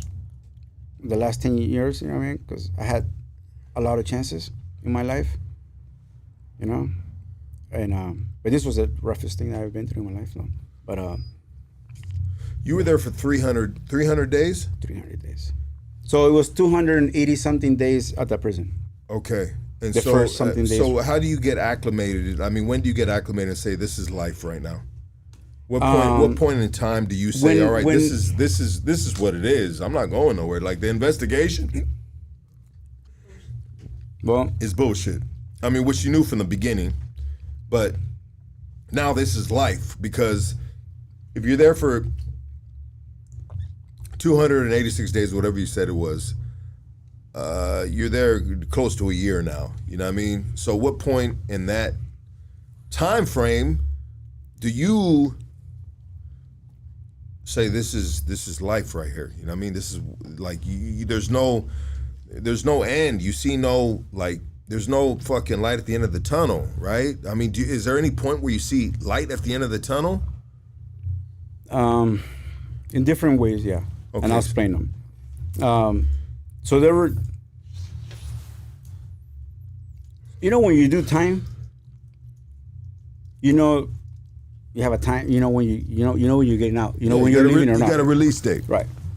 For us, we didn't have that. You know. So for us, every day was shit. We made it today. You know. Yeah. So it was when the whole bottom floor filled up with foreigners and Venezuelans. Because I'll tell you, that prison was filled with political prisoners already, but they were on the second and third floor on C and A, and same thing with B. So the bottom floor of all those towers, they were pretty much kept for us. So every fucking weekend, we used to look at the fucking window And we knew how many people were coming in by the water bottles on the floor. Because we like see it, you know. By this time, we all get to connect and we get to see the fucking what's going on. Everything is fucking filled. We're like, fuck, man. Like, the Venezuelans are letting us know, like, hey, man, like, there is no judicial system here. You know what I mean? Like, yeah, there's no order. It's just here, like, you're fucking, you don't know. You know what I mean? And everybody was saying, like, oh, by the law, it's like, you got so many days. There is no fucking law. My fucking friend in front of me, the LA guy, which I don't want to say his name, because by this time now, the first 3 set quarters that I was with, you know, they kind of separated us, the Americans, and then the rest of like the Colombians. They had, by this time, there's Romanians, there's fucking Spaniards, there's Venezuelans, there are Japanese guys. A guy from, there's another guy from, the guy from Lebanon, a guy from Czechoslovakia, fucking Jewish guy, Argentinian, he's Israeli and Argentinian, and a Bolivian, a Uruguayan, like fucking a whole bunch of different countries, you know? And everybody was brought up with a lie. And we got fucking sick and tired after so many fucking times, you know, like, of them telling us the same fucking answer every time we ask. Like, hey, like, we want to know what's going on. Did you write? I sent you a video earlier, no? I think I sent it to you. There isn't too many videos of that because they take that from people. Yeah. You know? But unfortunately, I was able to get this, you know? So it was a fucking Friday night. We finished fucking prayer. This Venezuelan guy, that he was there with 3 of his friends. He got kidnapped from his car because his car broke down. He used to fucking do the nightly prayers. So that night, they asked me to say something at the end of the night, you know? And I was just like, I had like this, like, fuck this, you know? Like, I was just like, we were getting tired of the same fucking answers. We had a fucking friend of ours that hasn't been eating for like 2.5 weeks because he won a fucking hunger strike. You know what I mean? He's fucking sucking in front of me. You know what I mean? Like, so, you know, and we're telling, like, they don't give a fuck. Yeah. Well, the hunger strike is not. I mean, and I don't know if it would be applicable in a sense of that place like that. Obviously, it worked in California, you know. But a hunger strike, bro. Not one person can hunger strike. Everybody's got a hunger strike. We said that it was a time when that we had to do something like that. So that fucking Friday night, I just felt I finished the little midnight ritual, the midnight prayer circle. Prayer. We stopped calling it prayer because there were people from so many different countries that none of them. We call it a nightly reunion. Okay. Because we had a guy that was like Muslim, so we made him. We didn't make him. Sorry. We asked him like, "Hey, bro, like you sing during the day, like you do your prayer, like do it at night with us." So he did. He was like, It was fucking dope. You know what I mean? Yeah. We had a guy from Ukraine fucking sing some fucking dope ass shit with his fucking angelic fucking voice. This motherfucker was like fucking Troy, you know, fucking Brad Pitt, long ass fucking hair, blue eyes. He looked like a female man. You know what I mean? Was he getting served up in there? He was Ukrainian. He went over there because he fell in love with a Venezuelan girl. Right? I think this is going to be the lesson of the night right here, bro. If anything, for real. Stay yo. away from that Venezuela pussy, bro. Well, What's it made I don't out want to of? say anything, but you know, I've heard that you can fly from fucking Miami to Venezuela now from Copa Airlines. So they are opening airwaves now. They have their embassy opening up. So Because the bro's fucking captured now. well, there's still more people, but you know, that's now. So that night we went to fucking sleep, and in the morning, at 5:30 in the morning, every day, right? 5:30 in the morning. Protocolo pase número! Protocolo pase número! Fuck. You get fucking waking up 5:30 in the morning Yeah. Shit, I had my third dream that I thought I was at home. You know what I mean? Yeah. Like it was a fucking vivid ass dream that I fucking went to sleep and I had my girl next to me. And I get fucking woken up 5:30 in the morning. You have to get to the door and say who you are. You know? So number one, so number two, number three.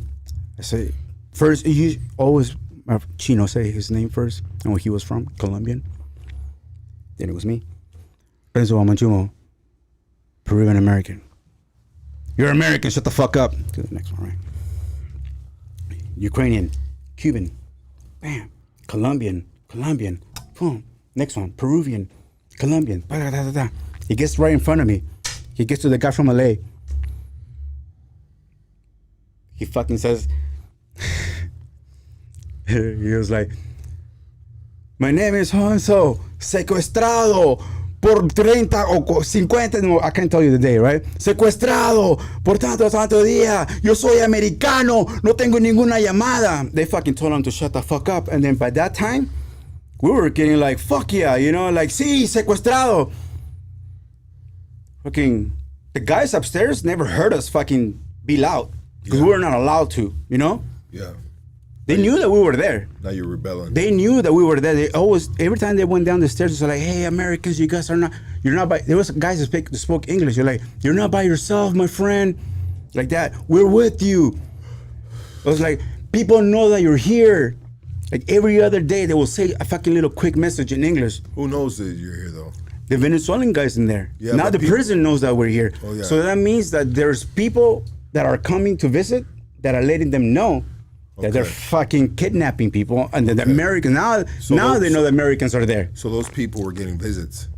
The Venezuelans get visits. Okay. We get no visits. Can you tell me something about there was a gang in the U.S. that was getting. Tren de Aragua. Yeah, tell me about them. You were in there with them, weren't you? Negative. No, man. Tren de Aragua from, I don't know. I never heard of them until I got there. You know what I mean? Until you got there. So Yeah. it is a real thing then. It is a real thing, you know, and I'm sorry, I'm lying to you. Because I knew I don't about the know- Tren. I'm sorry, I apologize. I knew about the Tren de Aragua because I heard of it that they were breaking in like complexes, like in the east. Like I think it was Miami or Texas, and there were people on videos like, "Oh, Tren de Aragua breaking into people." So I heard of them. Because I don't know what to believe, brother. You know what I Colorado. mean? If these dudes, if the government is just putting an X and making up a name, or is this a real thing in Venezuela? They are. It's a real thing They out are there? like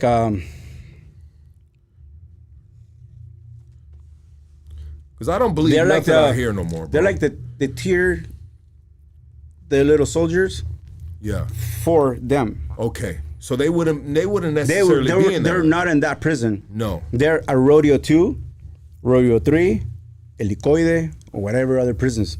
This particular prison we were at, it has the next Venezuelan government there. Okay. All the right soldiers, all the right captains, all the right generals, all the right reporters, all the right judges, all the right senators, all the people that was going to run Venezuela are at that prison. Okay, so and we were there. So there's different political prisons out there then. This is like the main one at Helicoide. All the other prisons are more like criminal prisons. Okay. Yeah. Okay, I got This you. is like this prison was done and redone for this, to hold people down, which is the people that are on the high up of the tier and they're the opposition. Got you. That's why they're there. Got you. So, and all of these people that are there are cases that were grabbed in by the DGCIM. All the DGCIM captures go to that prison. Casey, help me out one time. I got to take a leak, bro. Renzo, what year are we on right now? We're still 2024. How many days in or how many months in are you? We're in December 14th. Oh, this is December 15th. Oh, I'll say that right now. December 15th. Yeah. I think maybe so we could let the audience know. Or who you calling? Are we live? Yeah. Oh shit. Yeah, we're live. We're still going through your story, man. I mean, at least you could give us some of the. I didn't know. I thought he stepped out. I thought I could make a call. Well, I guess you can, but you're live. Mi amor, sí, todavía estoy aquí. Estás en la radio, no digas nada. Están escuchando el mundo, no digas nada. No, it's all gone. Oh. She's not on TV, right? No, Okay. well, I guess. Te llamo cuando termine. Hey guys, it's me. I'm also a political prisoner currently in the studio. It's been 4 hours. If you guys could. I'm not a political prisoner. I don't do politics. Yeah, we got Mr. One Free Shot who doesn't politic but was politicking about one free shot over there in that You video. get one free shot. You just get one free shot for sure. I wish Donald Trump would take one free shot from me. Yeah, dude, that would be crazy. I don't politic. No, he would. Yeah. Shoot me in my ear. Tell that fool to shoot me in my ear. But I mean, I think Lucky's doing more than peeing. If not, that's a long pee right there. Tell that fool, hey, tell everybody Lucky just spit on the toilet paper right now. Yeah, you remember, guys, Lucky spits on the toilet paper before he wipes. Even in the studio. He doesn't do it at his house. He does it on the job site in the studio. What's that? Spit on the toilet paper. Come on, ¿me escuchas? Here we go. ¿Me escuchas? ¿Estás, mi araca? ¿Puede ser? ¿Me escuchas? If anybody would like to donate to Renzo's Cash App, it's right there. ¿Estás en la- Let's see how much money we can get. Let's get him a couple $100, a few $100, whatever you guys can do, man. I know it's hard times right now. Beginning of the year, a lot of people out of work. I'm out of work myself, you know what I mean? Lucky bust a beer open. I got one right here, my dog. I got him one on the Lolo right here, baby. I don't want the fucking shit to get demonetized. Yes. Renzo hopped on the call. He's like, wait, are we live right now? Who's that? Yeah, I thought we went on a break because you went to. No, we're good, bro. Yeah, we're Okay. good. It's all good. Don't worry. It's podcast. So this is so December 15. Let's move a little forward into these 300 days, brother. This is a very important day. Okay. December 15. The guy in front of me fucking goes off. He's fucking sick and tired because we fucking passed Thanksgiving because we thought we were gonna be done by Thanksgiving. The whole prison knew that fucking Biden was gone and Trump won. Okay. So they were giving. By this time, I was on the fucking window talking to people. I was letting them know who the fuck we were there, so people will know. You know. Yeah. By this time, I was already taken to infirmary, quote unquote, so I can get my ass beat for fucking talking in the window. Yeah. Unfortunately, I had a voice, but it was fucking very like. They knew who every time I fuck when I was in the window, right? So all of a sudden, bro, somebody kicked the fucking door, skunk, and then another door, skunk. Started screaming, "Libertad, libertad, libertad." Liberation. Chino, Yeah. what are we doing, bro? Yeah. He's like, fuck it, you know? Yeah. He's had enough. Everybody had enough, dog. Yeah. You know how many people in that hallway already got the treatment? Yeah. You know how many people already wanted to kill themselves by that day? You know how many happy birthdays we fucking sang by that day? Talk your shit. Let's go. Exactly, bro. Yeah. You know, so everybody was fucking tired. We sang happy birthday in different fucking languages because there's so many people there, bro. I missed my son's birthday, my daughter's birthday, my girl's birthday, my birthday. Fuck this, dog. We're fucking done. Christmas? About to fucking... Everybody's done. So we did, bro. We said, skun, skun, skun, libertad, libertad. The guy's upstairs. Skun, skun, skun. Libertad, libertad. Bro. So I told you I used to work for an artist, right? I've been in fucking stadiums filled up. But this particular sound of fucking concrete and fucking metal and men screaming for fucking freedom. Yeah. Bro. Me and Chino were like, ah, libertad. Bro, it was fucking crazy. All of a sudden, the guards, they couldn't stop us. The whole fucking prison is going crazy. Yeah. Enough is enough. Enough is enough. We'll take breaks every 5-10 minutes. And we'll start it all the way to the fucking night. December 15, Sunday. Before fucking Pasi Numero, right? Upstairs. Libertad, libertad. They started it upstairs. They came and told us, you guys better shut the fuck up. They came over with their fucking riot gears, blah, blah, blah, shut the fuck up. We said, fuck it. Those guys fucking rode with us yesterday. We're riding with them today. Yeah. All of us need our fucking freedom. We're all in the same fucking shit. Yeah. We said, fuck it. So everybody started fucking going. Right next to me is a fucking 60-year-old man. He's starting. Por el amor de Cristo, soldados en Cristo, libertad, libertad. Yes, sir. Bah, bah, bah. It's like about 12 o'clock, 1 o'clock in the afternoon. We've been going at it since 5 o'clock in the morning, 4:30 in the morning. No pill for Renzo for 2 days. Yeah. Chino tells me, are you okay? I'm like, yeah, I'm just fucking adrenaline. We're about to fucking break the cell. The guys in front of me, their shit's like this. Yeah. You know, there's fucking cement in the floor. We've been going at it, all day. Yeah. They didn't give me my pill for 2 days. So we go at it again. And as soon as they're handing me my pill, I blacked out. And I hit the metal door. My head first. Fucking slumped.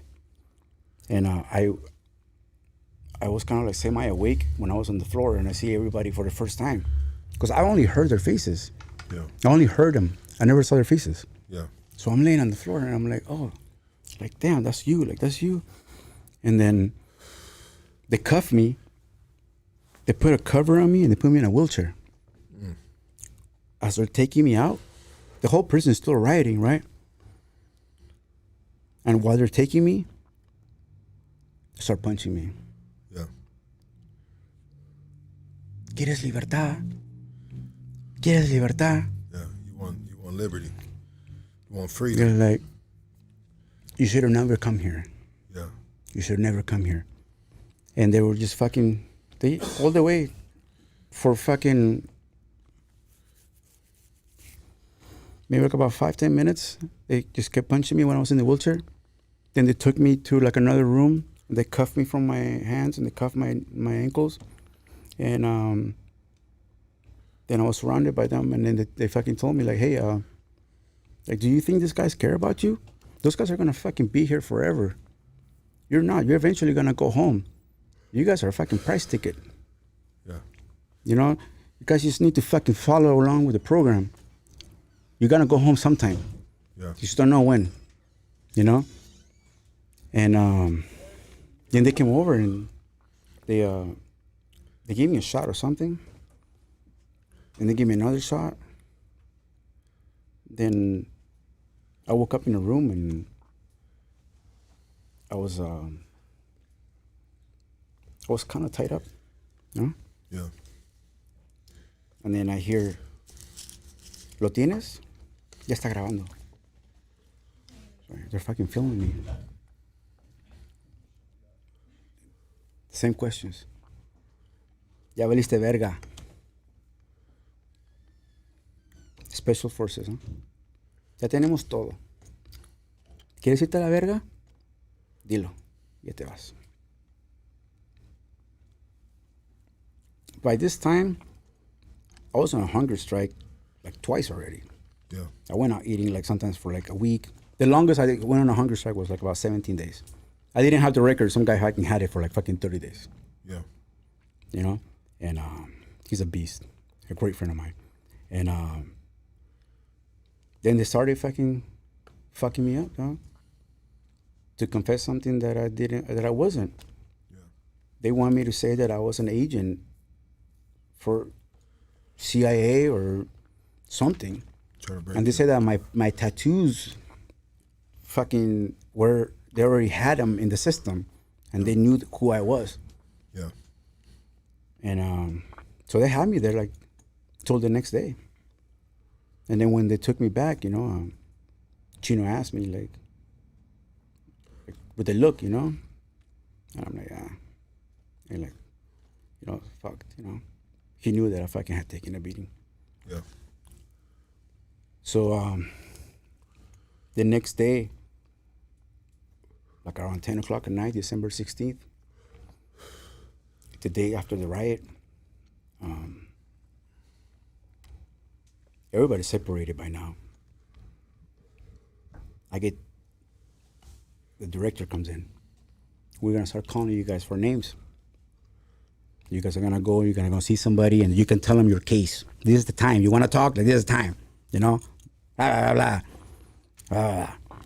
So it started going. And I thought it was gonna go from cell 1 to 24, but it was from the first cases, so the ones that were before me. Yeah, to you.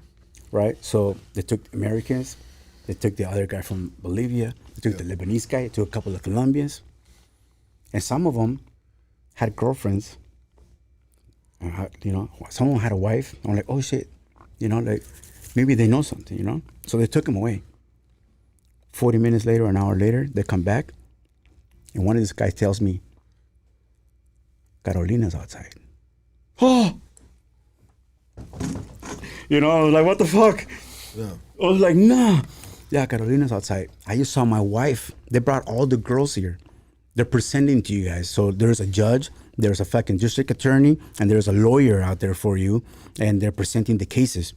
So you're going to get a chance to see her. I'm like, are you fucking serious? They're like, yeah, they're going to, like, I don't know how long you're going to be able to talk to her, but they're presenting you guys all together.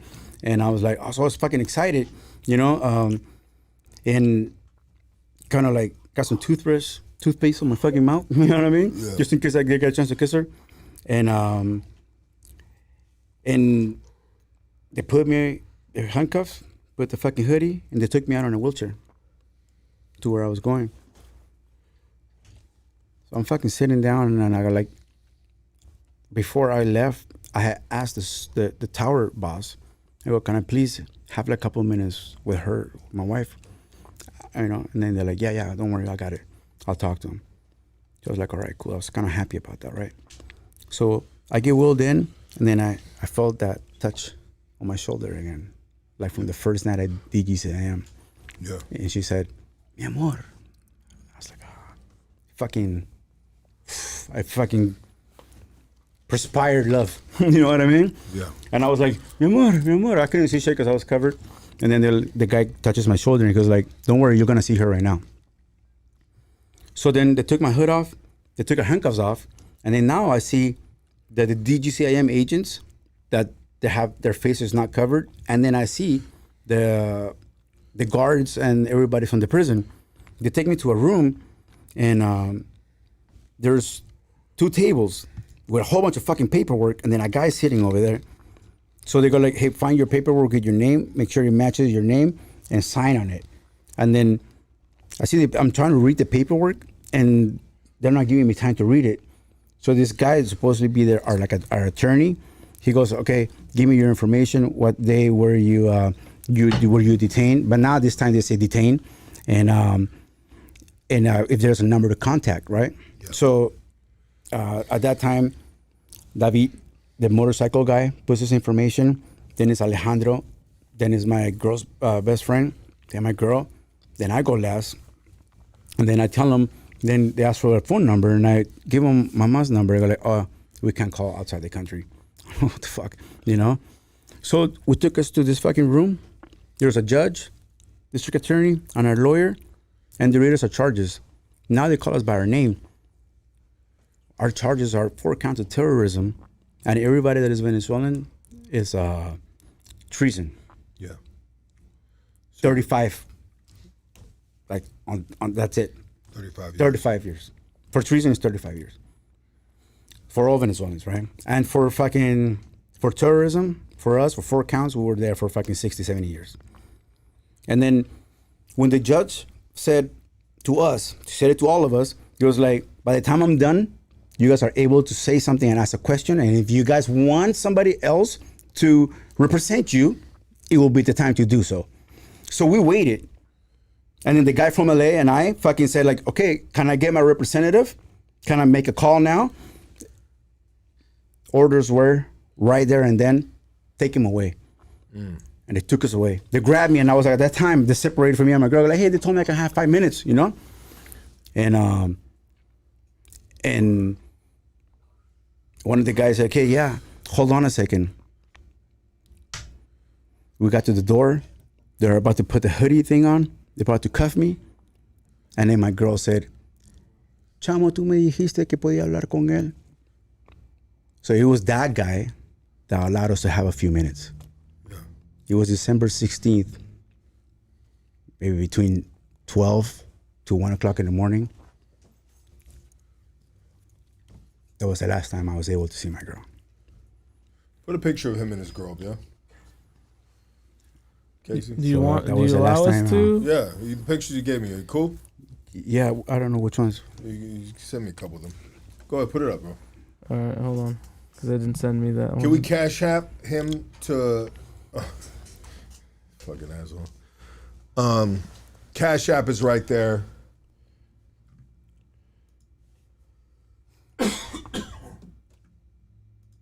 Just took my thumbs up back. Thing is, I don't have too many pictures of us together because they took all my shit. Have you got any cash apps out of curiosity? Oh, no, I didn't even look. Look real quick and see. You guys want phone calls? Did he run fades? These fucking guys. You already know they're gonna ask that. Nah, bro, it's $2. $2. Yeah. It's all Cool. good. Yeah. Cool. All I care out of this is that I want the world to know that what Maduro That's your and wife? Diosdado said, that's my wife. That's your girl right That there. was in Colombia. That was Saturday, the day after we were married. She has a ring. It's for you right here, bro. Thank you, bro. Yeah, it's for you, my dog. Appreciate it, brother. Absolutely, dog. Thank you. Yeah. So yeah, that was the day before. It was on Saturday. And so December 16th, that was the last time I got a chance to hug her. We got a chance to tell each other how much we love each other, and we cried together, you know, for a quick minute. And ever since then, when I got back to my cell, and I realized everything that had happened, it was like, it's over, you know? Put Like, the picture of him with the American flag next, please. it was it, like it was over. Yeah. By this time, they separated us. I was like one of the only Americans left on the floor because we had broken doors. Cell doors were fucking broken, dog. They fucking gave us a fucking treatment. The number 3 guy of fucking Venezuela, the guy that runs it, fucking Padrino Lopez, showed up to the fucking prison while I was getting a fucking beating at the fucking infirmary. He came over there because it was so fucking bad. Unfortunately, and this is why it's important, as bad this has happened to us, their own citizens of Venezuela got it worse. And that's what sucks, bro. There's a lot of good Venezuelan men out there, bro. Yeah. I can't say their names. Show me this. What's this picture right here? This is in El Salvador. This is the day that we were freed. We went to meet President Bukele at the White Palace, and he was the person that was like the mediator in a way. That because at that time Maduro didn't want to speak to our president. Yeah. So Marco Rubio and the administration, they all got together and with Bukele, they did an exchange of prisoners. Prisoner swap. Prisoner swap. So in Salvador, they had about 252 Venezuelans there. That I didn't know all of this because we were kidnapped, you know. So I guess they were here in the U.S., but they were sent over there. So they had them traded for us, which is for 10 Americans. And I don't know about those Venezuelan guys. I don't know how bad they were treated at SECAR, and if they did, you know, that's what this treatment of torture is dehumanizing is fucked up everywhere. You know what I mean? Show me that picture right there, Casey, with him wrapped up in the American flag. Tell me about that picture right there.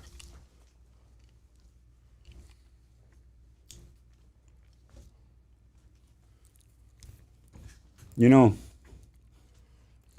I love Peru. You know, I'm very proud to be Inca. My last name is not a very common last name. No. But I'm a fucking proud American, dog. I love this country. This country gave me life when I could have died in Peru, you know? He gave my fucking family life. My friends, my family's here, you know? Now my wife's over there, but for me to be tortured for 300 days for being an American, holding that flag, had nobody to hold, to hug. I was happy to be home, though. Yeah. Like I was like, fuck, I made it. That plane ride was crazy, bro.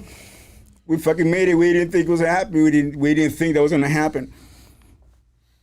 Yeah. We never thought that was gonna happen. How spoiled are we in this country? People don't know, man. People don't know that you cannot do what you're doing here in other countries, bro. No, I can't have this podcast in other countries. You cannot have this in Venezuela, bro. Yeah. You'd be dead. Yeah. Or you'd be in prison for the rest of your life, dying. I want to say a quick shout out to Jonathan Palacios, which Put up the phone line. Jonathan Palacios. We didn't even get to hear how he got out. Yeah. But put it up anyways. A quick shout out to Jonathan Palacios. He's a person that he was also kidnapped. They killed his daughter and his wife. Yeah. He's in Colombia, or I don't know what part of the country he's at, or the world is at right now. I think is either way over there. And he helped my family through the process because he's been through it. Yeah. Help my family out to fill out paperwork. To locate you, No, get you out. to fucking find complaints to the UN. To To the help you. yeah, bro. And Yeah. he's a good guy. He helped me. He's still doing it. Yeah. You know. So Shout to him. shout out to him, Jonathan Palacios. Gracias, hermano. No me olvido. His birthday was a few days ago. Happy birthday, I think it was yesterday, and I told him, like, "I have a drink with you." He was like, "Nah, I don't drink, bro. I've been sober for 12 years. It's good." Yeah. Yeah. So We'll have a drink for him. yeah, Yeah. we'll do that. Yeah. Saludos. Salud. Salud. Gracias. Hey, let me know if I'm talking too much. You're good, bro. It's a podcast. You're supposed to talk a lot. What, bro? You're so descriptive, and you're so in depth, and you're so in. It's because I want people to know that there's still people there, bro. There's people there right now. There's still foreigners. They're Colombians, the Lebanese, Russians, French, Guyanan, Argentinians. There's still foreigners there, bro. And these guys are going worse than I right now. Because now, before, when we went on hunger strikes, after 5-6 days, they'll take you to the infirmary. They will fucking put a tube down your fucking throat and put a fucking tube down your fucking dick. And they will hold you down until they'll do it. But now, they don't care. They're not even doing it. They're letting people fucking just rot. So they need to get out. I'm saying this, I appreciate the money, brother. And if people don't want to donate, it's cool. Donate your fucking prayers and speak up, because there's people out there right now that need to get the fuck out. They need to get out. The Venezuelan guys, they need to get out. All those guys at fucking Rodeo 1, all the people at El Ecoide, all of those people are political prisoners. The people that are fucking innocent, they need to be out. The guilty, let them do their fucking time. Be a man about it and step up. But the innocent one, they need to get out. Because it's worse now, bro. When we were about to get out, we knew that we were going to get killed. They're about to use us because they already knew shit was happening. They already told us, you guys are not in a fucking judicial process. There's nothing for you guys to do. You guys are a fucking exchange token.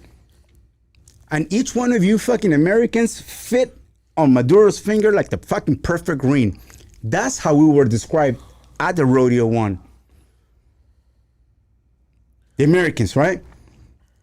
So we're like, we're getting fucking whacked. We were the bridge, we were the fucking wall before the fucking guns came in. But we already knew that. We were ready. We didn't give a fuck anymore. All of us, we didn't give a fuck, bro. I was dead December 16th. I had to stop all my fucking feelings, bro. Like I couldn't love anymore. Because I just didn't I didn't give a fuck. And it was a lot of them. People try to kill themselves, bro. People try to fucking slit their throat. People try to fucking drink bleach. People threw themselves head down to break their fucking neck so they can die. Because they couldn't take it anymore. They couldn't take it anymore, bro. Can you imagine a grown man that can't take it anymore because you're being fucking tortured every fucking day? Because you're innocent. And nobody can get you out. That's why it's important. People need to know, like, this is what's going on over there. This is exactly what's going on over there. Like, there's innocent fucking people that are kidnapped and they're fucking being fucking mistreated. So when Diosdado Cabello and fucking Maduro says, we respect all fucking human rights, it's fucking bullshit. I tell you that right now from a fucking personal experience. I seen it and I lived it. From day fucking one. I've never saw the day of fucking light. I went out 3 different times. The whole time I was there. I didn't ever want to get out. We fought to get fucking patio for the rest of the guys, but I never went out. I didn't want to go out. I went out to say goodbyes because there were times where I thought we were leaving. So I only left this 3 times. I was able to hug this man that became a fucking brotherhood 3 different times. So when I look all fucking weird there, because I haven't seen sun for fucking 300 days, bro. I never saw the sun. I never saw the moon. And everywhere I was fucking taken, I was always I was cuffed, fucking escorted, with my fucking shoulders up high, covered. You know, so we knew we didn't give a fuck if they were taking us to kill us. Tell me about your last week before you got released. Well, they did a shakedown at the prison. What are they shaking down? What are they looking for? Information. Who was fucking leaking information about the foreigners? I didn't know this until now. Okay. I didn't know this until now. That's why I'm telling you, like, there's some very good men out there that are Venezuelan prisoners that were with us at Rodeo 1 that I'm very thankful for. Because as much as I got tortured and the rest of my friends did, those guys got it worse. So after they did this shakedown, they fucking moved everybody around. Now I didn't have a lot of my friends anymore. We had new people. Yeah. And, you know, they threatened us again. They did this whole thing about, they always try to threaten us, but it became fucking a joke. It was a fucking circus. Because they're going to fucking shoot us or not, dog. Like, you know what I mean? Like, I'm not even going to go up and look at you anymore. You know what I mean? So they did a shakedown. And then it was Thursday night. I'm going to say a name. So the prison now is not run by El Tiburón, by Carlos Enrique. It's run by another person. But the sub-director now is run by another nickname, Raiden. Fucking Mortal Kombat, right? So this guy right now is a sub-director. His real name is Pablo Mujica. He works for the DGCIM, and now he's a sub-director for SESMAS at Rodeo 1. So he, right now, is the main person doing and allowing the torture at those people right now at the prison. And he loves it. His little Napoleon fucking, whatever they call it, syndrome, you know, like they're fucking little and they think they're fucking, yeah. Yeah, complex. He fucking had this issue with my other American buddy because he was like, you think you're badass because you're this? I go like, well, I do this more. He's a fucking bitch, dog. I called him out many times. He did fucking fuck me up a few times, you know, but it's because I would always hold. Like, and they never fucking allow us to fucking fight, you know what I mean? We said it, let us fight for our fucking freedom. They wouldn't, you know, because they're bitches. So this fucking guy that I say his name. Say his name again. Pablo Mujica. His name is Raiden, right? So he's the main guy now doing the torturing at fucking Rodeo 1. So this fucking guy, Thursday night, comes over and he calls me out. He goes, you need to shave your head. And I'm not gonna fucking shave my head. Because over there at that place, they make you shave your head and your face. You couldn't have no fucking, everybody had to have the same fucking uniform look, right? And even the ones that religiously couldn't shave their head, Had to shave they had to shave their head. And if I can take a moment to say something real quick about a great person, there's a Japanese guy. So we took beatings because we didn't fucking do what they told us to do, right? So when you didn't cut your hair, you'll get the treatment. So they asked this Japanese guy, why can't you cut your hair? And he said, because of honor. I haven't cut my hair in like 15 years. He broke in Spanish, right? Yeah. That shit gave me the fucking chills. I was like, that's a real fucking shogun right there. You know what I mean? Like, you know what I mean? Like, you can't cut his fucking hair. You know? He said honor. Like, He's a real shogun. Exactly. Who the fuck says honor nowadays, dog? You know what I mean? Well, him. So that day, the people that didn't get their hair done got the treatment and came back with their hair cut. They had cuts on their necks. They, you know, but he didn't come back. He didn't come back. And nobody knows about him, though. You think he got killed? We don't know. Nothing has been, because there's people that have come out from prison and I've asked about him. I try to call, I try to get in contact with the Japanese government and Japanese embassy here in the U.S., but they never really got back to me. I just wanted to tell them that I know a citizen from Japan, you know? But yeah, I wish I could say his name, but I don't know if it's cool, but yeah, he never came back. Say his name. I mean, I don't know if you can or not. I don't know, that's what I'm saying. Yeah. You know? But I should, fuck it, because people need to know he's there. Shigeki Okada from Japan. Shigeki Okada. He's like about 105 pounds. He looks like a little fucking master of kung fu, you know what I mean? Small, little skinny guy, you know? And he got fucked up so bad that mentally he was done because his cellmate, because after all of this shit, we still fought, continue going. And his cellmate, when we told him he needs to go to the infirmary to see how we're doing, because we were not eating. We were like, fuck this, we're not gonna eat until we find out about fucking him. So he went to the infirmary, and then he said, like, dude, I went over there and like, he just couldn't even talk to me. Like, he was just said, I'm okay. And then like, he just wouldn't talk to me. Like, he was done. Yeah. At this time in the infirmary, you had 3 other people that tried to kill themselves already. He was fucked up, bro. The prison at this fucking time is fucked up. So when they come over Thursday night and they said, I need you to shave your head because tomorrow you have an interview. What the fucking what interview? And I'm like, I'm not going to fucking shave my head. I go, the only time I'm going to shave my head if I'm going to go home. Raiden. Pablo Mujica. Yeah. Shave your head. Fuck. So I'll go back to the cell. And then I see the other Americans coming in and out. And they turn the water on because there's no water until they turn it on, you know? And then I talked to Chino. And I told him, like, give me whatever you need me to fucking, I don't know if this is going to happen, but if I am leaving, tell me what, you know, we already had plans of what to do when anybody leaves, you know?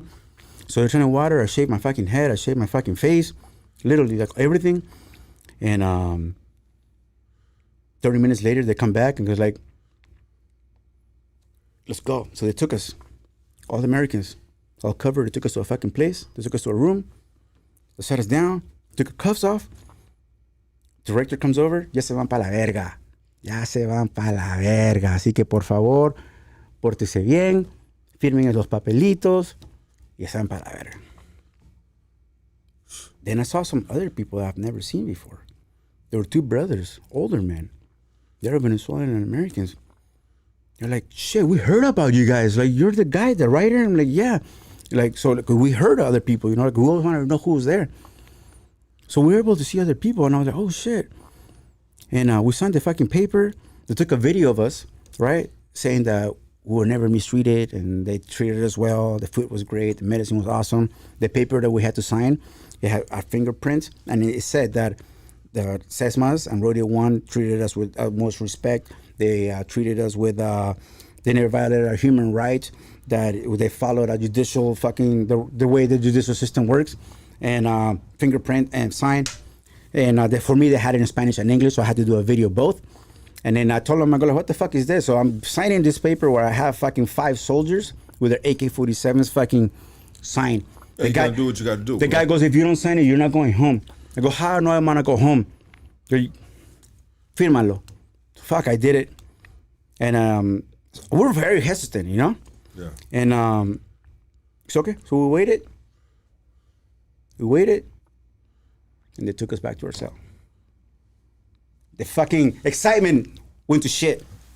Everybody was like, what the fuck? Like, I don't know. They made us sign this fucking paperwork. Then like at 5 o'clock in the morning, they woke us up and you gotta go. And did the same thing. They signed a new fucking paperwork with a new date. But that time, when I signed my name, I put fucking fake signature. And my name was fake sig. And when I wanted to do my fucking thumbprint, I used my fingers. I was like, fuck this. You know what I mean? Because I don't know what they're gonna fucking do to me. Now they want to use a different day. I told them, let's do a different day. I don't want to put the day from yesterday. It's a different paperwork. And they were making a fucking issue about it. And then they took us down. And we got fucking taken downstairs. And then Raiden and the director passed by. And I told Raiden, hey, I stuck out my hand. And I told him, thank you. I'll see you again. I told him in Spanish. And then they took me to I was taken by the DGCIM to another car. They fucking covered me. And I was in another car with a couple other people. And they took us to another place. And they took us to another fucking place. They took us to another fucking place. They made us sign another fucking paperwork saying the same fucking thing. They never told us that we were going anywhere. They never said that we were going fucking free. But in the car that I was at, the guys that were with us, the guys that were fucking taking us, they kept making threats. Like, this is it. You're never going to go home. You thought you were going to go home? A ti no les importa. No les importa. La verga. And this guy kept playing this song about killing you. It was in Spanish. I never heard it. But he played it like about 5 different times. Just that part that we're going to fucking kill you. We're going to kill you. It's like a chorus, right? And I was like, all right, man, we're going to fucking die. They took us to another fucking place. They took our hoods off. They took our fucking handcuffs off. Now it sounds like we're in an airport. I'm like, oh shit, we're about to go home. This guy walks in, all fucking tactical up. He looked like his fucking, you look at somebody's being a rat. He had a beard, you know what I mean? Color eyes. I sent you a picture of him. His name is Alexandro Granco. Alexandro Granco something. I'll tell you.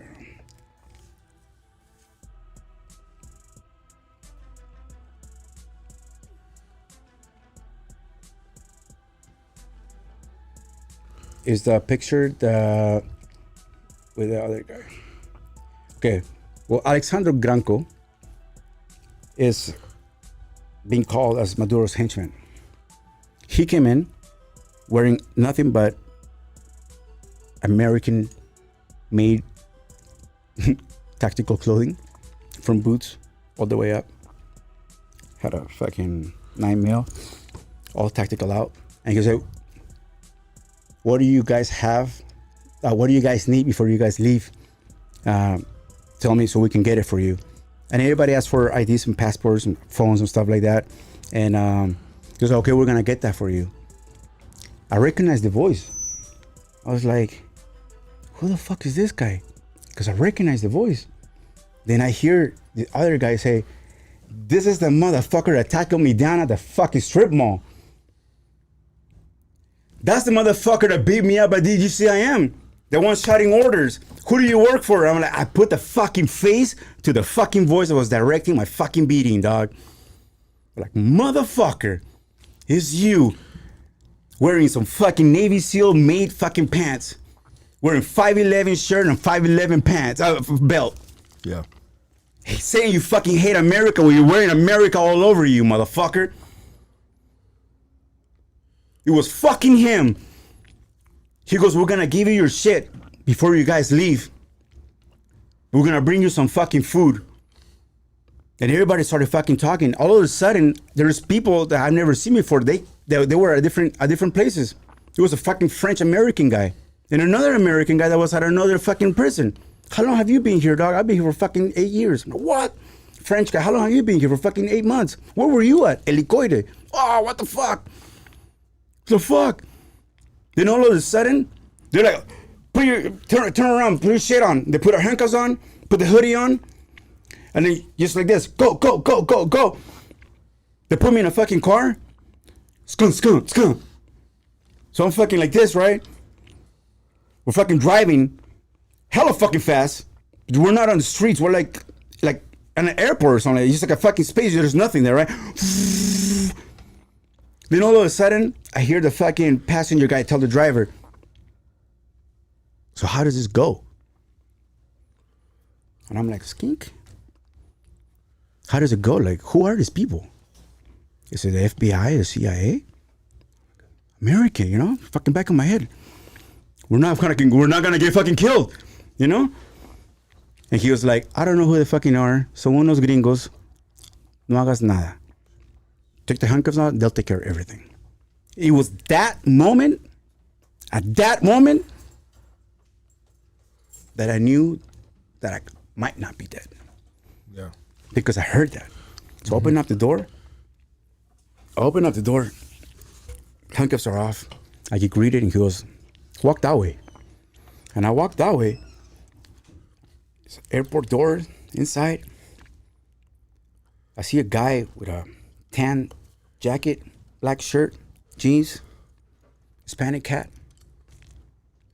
Hey, how you doing? Renzo, right? Spoke English. I'm like, yeah. And I'm looking like around me, behind him, I see a taller, dark-skinned man with glasses and a shorter lady in front of him.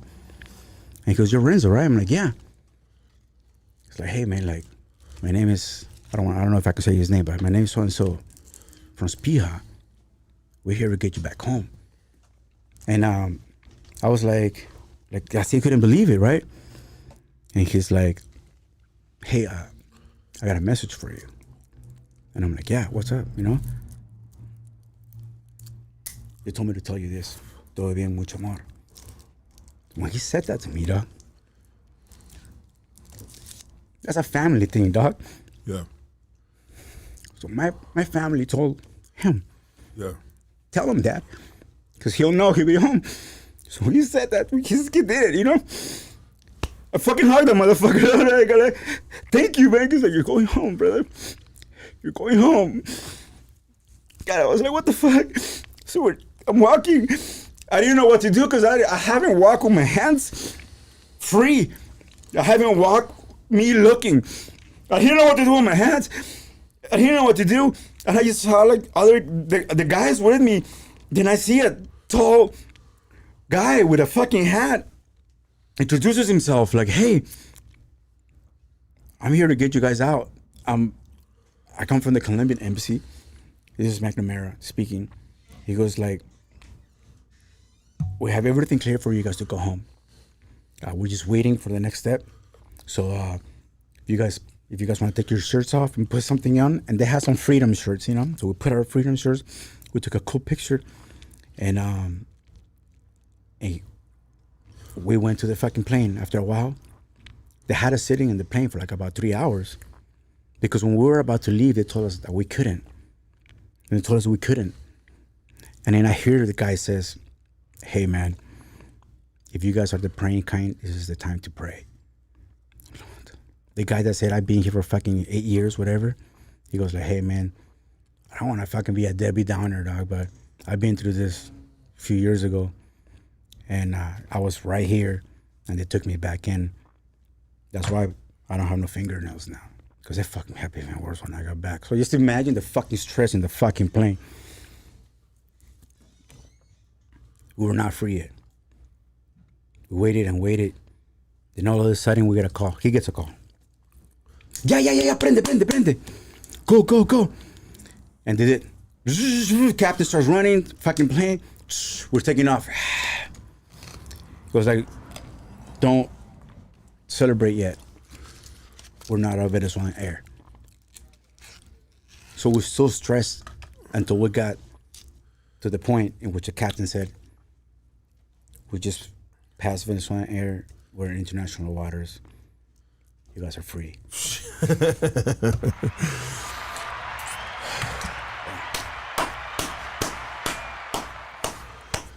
Welcome to Hood Stocks, motherfucker. Shit, man. Woo-wee, man. It took us 3 hours and 41 minutes to get through that, but it took this man 300 days to get through that.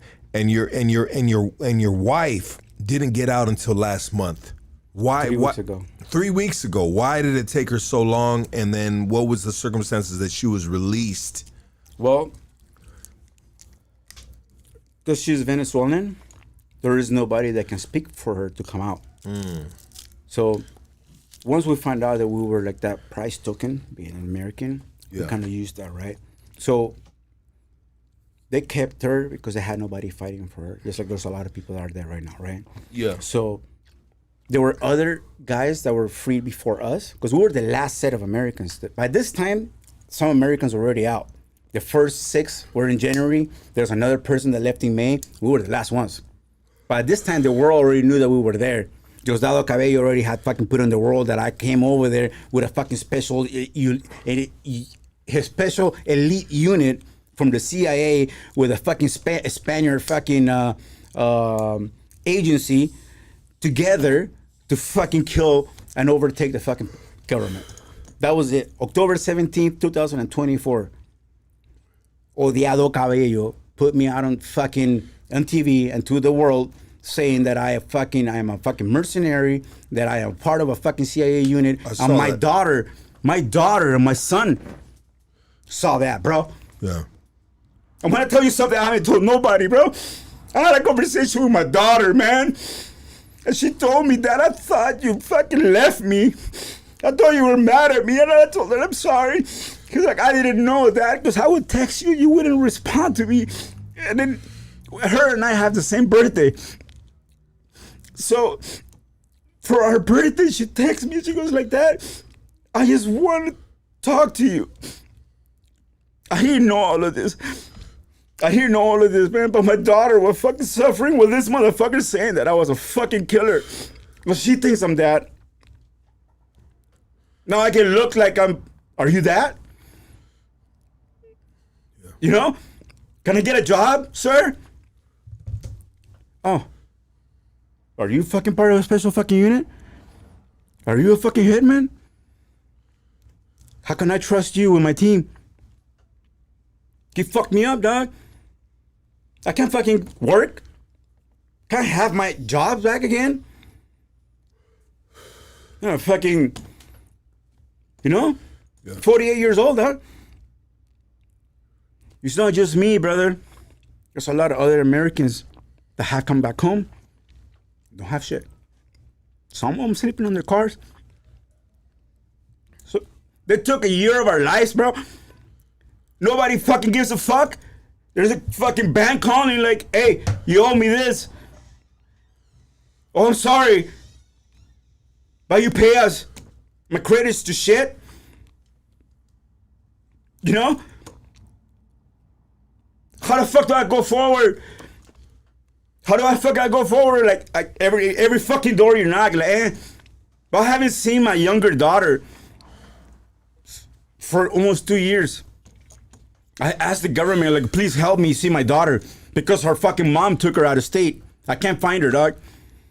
I can't find my daughter. Since I've been back, I've been trying to see my daughter. I can't see her, man. You know how many number 1 things are number 1 in my list, bro? It's fucked up. But not just for me, but all of these guys. These guys that have been tortured for fucking years. The Venezuelan guys. Some of them are dying, bro. Some of them just died a week ago. For being fucking tortured, man. Because they don't give a fuck. So I don't give a fuck about politics. But I am very thankful that I was out. I am very thankful that because the beating that we had to take, the torture that we still endure, the hugs that we haven't had, the love that we haven't give or receive, the separation and anxiety from the families on the outside, it's fucked up, bro. Because when you're in there, your mind is something else, you know what I mean? But the suffering that your family is going through, I almost lost my mom, bro. I almost lost my tia. I have a friend of mine just got out. He just got home. He just found out his brother died. He lost, you know how many people have lost? Because of this motherfucker's tyranny? Because he thinks that America fucking sucks? Because he wants to fucking be a communist? He fucking kidnapped me and he kidnapped the rest of these guys. There are people that are going home and they have nowhere to go. What the fuck, bro? Where is the UN when they're fighting for fucking free Maduro? Fuck you, man. Where were you at when we were asking for our fucking freedom? Where are you at to get these guys out? Right now, I tell you, right now, for hours, 12 o'clock, Venezuela, somebody's getting fucking tortured right now in each fucking floor. Somebody's fucking hurting right now. Somebody that says it's a doctor is giving you a fucking needle that you don't know what you're getting, bro. That's how it is. There's somebody that is stripped naked in a fucking room full of fucking shit in the dark, no windows, no nothing. You don't even know what the fuck that's going on right now. So I am thankful. Marco Rubio, Donald Trump, the Peruvian government. My bad luck. I gotta do this, bro. On the real. On the real. On some real shit, my bad. Man, on the real. On some real shit. Feel you, bro. On some real shit. Real niggas cry, bro. Ain't nothing wrong with getting it out. Oh man, I'm sorry, bro. I didn't mean to interrupt your show, luck. But I heard it over there. I just had to come over here and give the real, bro. Bro, there's people crying right now at the prisons, bro. There's mothers outside the prison protesting in Venezuela for the freedom of their fucking sons, of their husbands, of their kids. Do you know they have like 8-year-old kids in prison just because it's celebrated for Maduro being fucking taken here? They took them to prison, bro. There are kids over there. I saw kids that were 18 years old just because they were in the wrong part of the fucking whatever military school they were at. They took the whole fucking class. A fucking class full of kids over there, bro. It's fucked up, man. So I don't care whether people want to give me any money. I just ask to fucking speak up and let the people know, let the world know that there's suffering over there. There is. People are dying. There's mothers suffering, bro. I'm thankful. When we were there, if it wasn't for this particular older man, Polo, he always said, there's a couple of things that sometimes you don't want to fucking understand it, but you got to fucking give your faith to. So I had written down on my fucking cell with the brick thing, El tiempo de Dios es perfecto, right? Yeah. And Timing of God is perfect. yeah. Yeah. So we just never knew when we were gonna leave, right? But every day we were always faithful that we're gonna leave that day. Tomorrow we're leaving, guys. Yeah, you know, shut the fuck up. We're gonna come fuck you up. And we have to be quiet, right? So every day was like that. We couldn't lose the faith, right? And then the question that everybody had: why? Why am I here? You know, why am I here? The answer was, there's a purpose of why us being here. We just don't know the purpose yet. We had to find that purpose, right? That purpose has been told to me the last month, I'm not gonna lie, like, at least 200 times What's the purpose? they needed us to be there for someone to go and do what they had to do. Or else they'll still be in the same position right now, bro. Unfortunately. Yeah. So our purpose was to do that. But they need to get out now. They need to get out. All of these political prisoners that are innocent, Venezuelans, and all foreigners, they need to get out. Shout out to Foro Penal. They were very helpful as well. Peruvian Embassy. The team from Spija, which are the people that brought us here, which is there's a team from the administration that was in charge of the hostages or wrongful detainees, that they call it, quote unquote, from Venezuela. So we were their team. We were them. They helped us a lot, and they still talk to us. Like I said, Spija team, everybody at the base from Fort Sam Houston in Texas. I was there for a month. After we came back from El Salvador, they took us to Fort Sam Houston, in which they gave us excellent care. We were in the medical unit for like about, I was there for like about 3 weeks, trying to take care of everything that I had. And they were very nice to us. We felt it was so weird, you know what I mean? But we felt like that we were safe, you know? We felt we were safe. Americans don't know pain, bro. Fix that camera right here. Americans don't know pain. Americans don't know motherfucking pain, bro. This man right here just displayed pain and suffering to the highest power. We've had a lot of individuals come on this podcast and share those same sentiments, and I mean, it's just you guys can be like, well, look, he only did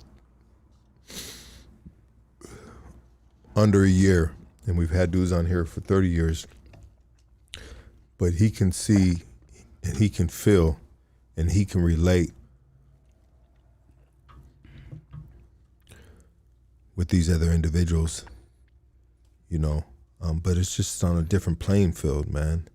But Americans don't know pain. You know what we know? We know when our Doritos have been taken away from us. That's the level of pain, you know. You know when, bro, there's levels in this shit right here, man. People don't know pain. They don't know suffering. They don't know heartache. They don't know what the next day has planned for them. I'm telling you, man, we need to fucking stop being little bitches. Excuse my language. It's probably a better word I could have used. You know, but for reals, man, if you don't feel this, you don't feel nothing. You don't feel fucking nothing, dog. If you in the fucking chat giving some dumbass motherfucking comments, you soulless, bro. You a shell of a person. You've been.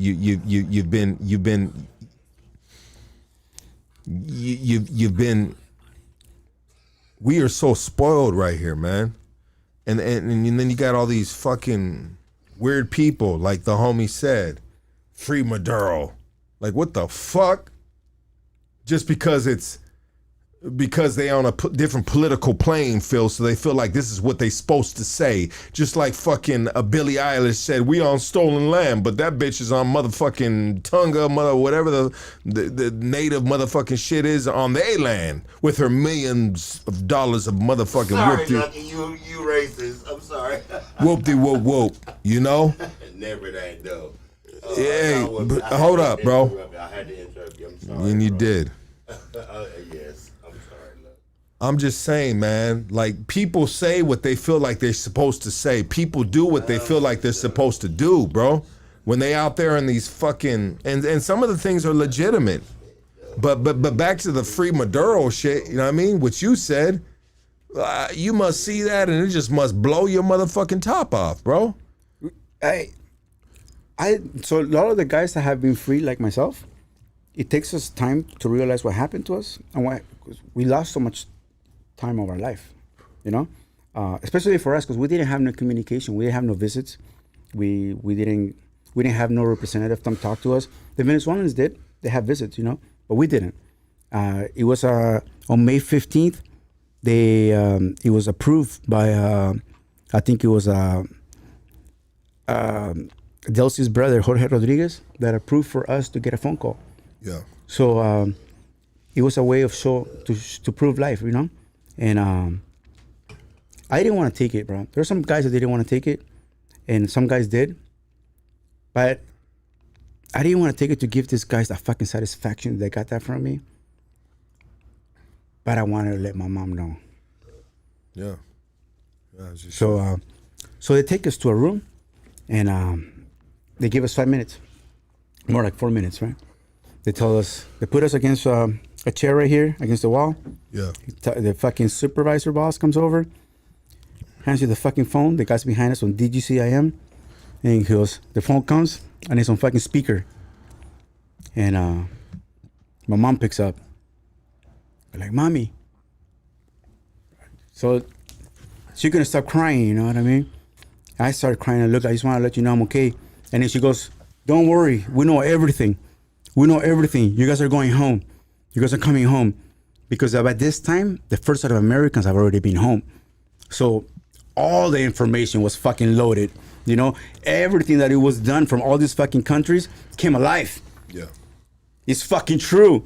There are kidnapping foreigners because people are looking for their family members. So once these guys came out, it was fucking it. It was it. Like, that's it. Yeah. It was a month, not even a month. It was the end of January. Trump was in president, like within weeks. The first set of Americans come out, and everything spills. Yeah. What do you think about the capture of Maduro? Obviously, it's a good thing, right? Well, to be honest, so we have a group chat with all the guys that have been freed. Yeah. We couldn't believe it. We thought it was AI. Well, AI is fucking crazy nowadays. Like, Yeah, you know what I mean? knows. So Yeah. I couldn't believe it, you know? So it took a couple of times to look at more news outlets. And so I told you I haven't spoken to my wife since December 16th. Yeah. And it was that day that it gave me that sense of relief that I might be able to see her again. Yeah. Because Now she's released, and now you're going to be able to see her again. was being it's a journey, man. It's not easy. It's not easy because they took everything from us, you know. They took her passport. They took everything that I had, like my money wise. They cleared my bank account, and so there are some exceptions for her freedom, in which I cannot say much. Yeah. And so she's just in a bigger prison with a bigger yard. But she's out now, right? Yeah, Yeah, she's out now. Okay, good. but she's watched. She's watched. I got you. In regards to what you just said right now, a bigger prison in the sense that So you got to find her way to get her out of that country. Yes, yeah. It's tough because Can we get her a plane ticket to get her out of there, or what? it's not just that simple. It's just because so the U.S. right now, and I don't know how true is this because somebody sent me like a link that Marco Rubio said that Venezuela is going to be out of the not visa status because Venezuela has been on that list. Anybody from they can't come in, you know. Yeah. So I guess that might be lifted. They just opened up the U.S. embassy back in Venezuela. Yeah. That has been closed for a long time. Which is a good thing. Which is a fucking wonderful thing. Yeah. Copa Airlines is doing flights from Miami to Caracas now. Okay. So they haven't had Americans to Venezuela flights in a long time, and so there's things coming out. They just release more political prisoners. They're taking the time, which is kind of fucked up. I don't know why. You know, they send like fucking 5 at a time, but there's fucking hundreds. You know, there's hundreds. There's hundreds. And so I just want to thank you, brother, for coming through and sharing your story, brother. No problem, man. I want everybody to give it up for Renzo, baby. Thank you so much, brother. This has been an eye-opener. This has been a 4-hour journey right here on this platform. Not too many times do we hit 4 hours, but when we do, we hit them with a reasonable cause. You know what I mean? 100%. Shout out to my boy Trusty over there. Shout out to Dark, the butler. You know what? Shout out to That's why I Casey go over bring you there. a drink, motherfucker. And brother, I just we got to bring you back, bro, to just like rehash on how your life is going, brother. But I think this is a good start right here on Hood Stocks, bro. And I want to thank you so much for coming through and blessing the platform, sharing your pain, sharing your story, and just being a fucking man about it in regards to just not holding any emotions back, because life is fucking especially shit like that. That shit is hell of emotional, bro. And I honestly, I had to get a tear and I had to roll it back up my motherfucking cheek, bro, a couple times, bro. Bro, there's many men at the prison that you hear men crying in prison, dog. Men cry, bro. Men cry. Yeah, men cry. Dark Butler. I mean, shut the hell up. I do tear up, though. I'm a very emotional person. I'm an emotional person I'm an emotional too, brother. person. I am an emotional person, bro, and it's okay, bro. It's okay. Real men are emotional, bro. You know what I mean? And The lack of men is a fucking big problem, man, in the world. I have daughters. I have fucking kids, man, and the lack of men being okay with fucking pedophilia is fucking sick, bro. You know what I mean? And that's what's going on I right now, I bro. come out to all this bunch of shit. Is like, fuck. I mean, are you? No, I'm trying to catch up on all these Epstein files. Yeah, I mean, It's a lot that has happened since. I mean, obviously, you are. I would say I would make a wild guess that you are pro-Trump because of what he's done with Venezuela. He got me back home. He got you back. He got home. he got me to a chance to see my mom, my grandma, Yeah. my daughters, my son. I still haven't seen one of my daughters. But And this is something that we haven't talked about, but if you were imprisoned, and then it just only makes sense that you would be pro-Trump in in this era and this time because of what you went through, and you have every right to be pro-Trump. People are gonna talk shit. I just tell you one thing: me being there, fucking Venezuelans that are not fucking pro the regime are pro fucking freedom. And what Trump is selling right now is fucking freedom. Even though might be here to do this, at the end of the day, bro, a person's life has no fucking higher value than anything else, bro. If you seen Trump right now, what would you do? What would you say to him? I would shake his hand and tell him thank you. And thank you because there's people in Venezuela that are going to come out because of what he did. I don't care. He might say some things that I might not right, you know. He had honestly, and I'm not pro-Trump. No more on nothing. I'm not pro nothing, to be honest. Straight up, bro. With all this bullshit that's been out, ICE, all the above, bro. I'm not pro fucking nothing. I'm just pro my family and the people that are around me that I feel like that we can really tell each other fucking somewhat of the truth. You know what I mean? Right. But to enjoy life to the but fucking he had fullest. the balls to go snatch that dude up. And that dude over there been acting up for a long time, and nobody had the balls to go snatch that dude up. It's been You over gotta give 30 You years. gotta give that fool. It's been over 30 years, bro. Venezuela was a great nation. From what I remember, Venezuela was fucking El Puma and fucking great fucking salsa, fucking merengue songs and novelas. When I was younger, right? Yeah. Venezuela was always beautiful women, right? There was a whole bunch of fucking Miss Venezuelas, but ever since fucking Chavez took in, the fucking country went to shit. There is no freedom there, bro. What people don't understand is the meaning of freedom. What is freedom? It's what we have here. We have freedom here. We have freedom. We have freedom to fucking To have do, discourse. to just fucking yes. Discourse is freedom. Freedom to say fuck ICE. That's freedom. Yeah. Freedom to say But then whatever the fuck you want, because there's countries you cannot say No, because that. you can't. You can't. You can't say that, man. No, you get killed, bro. Or you're in a fucking prison where I was at. They're there. There's guys that have been there for fucking 5 years, 10 years. You know what I mean? It's fucked up, bro. So I do appreciate that what has happened, because now there's freedom for those people. When we were there, when I was there, 30% of the custodian guys felt our sorrow. Yeah, they were working there, huh? But they had to work there. These guys were not more than fucking 23 years old. I'm telling you, bro, that fucking prison could have been overtaken so many times. Like, we thought about this because they're nothing but little kids, bro. They're bitches, bro. But did they ever give you any love, any slack? No, they just said there's a few of them. Like I said, 30% to 20%. They kind of like give us a little of encouragement, right? Yeah, keep your head up. Something like that. Words. Like, eventually you'll go home, There's people out there, they know that you're here, shit like that, right? Yeah. But there's some of them that loved it. Yeah. Loved it.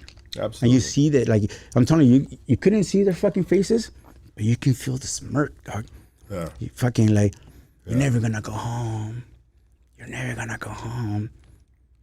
Yeah. They fucking treated you like shit, bro. Like, people are fucking sick. Fucking right there asking for fucking medicine for 3 days. Yeah. You're never gonna go home. You think they care about you? They don't care about you. Nobody knows you're here because we didn't know. Yeah. If you can give one last message right here as we end this podcast, brother, please give it. Well,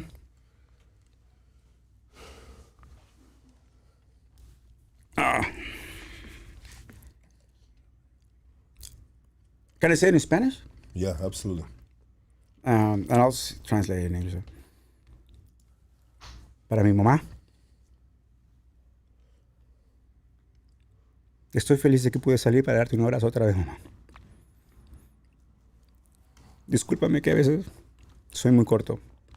Te amo mucho y estoy feliz de que puedo verte otra vez. And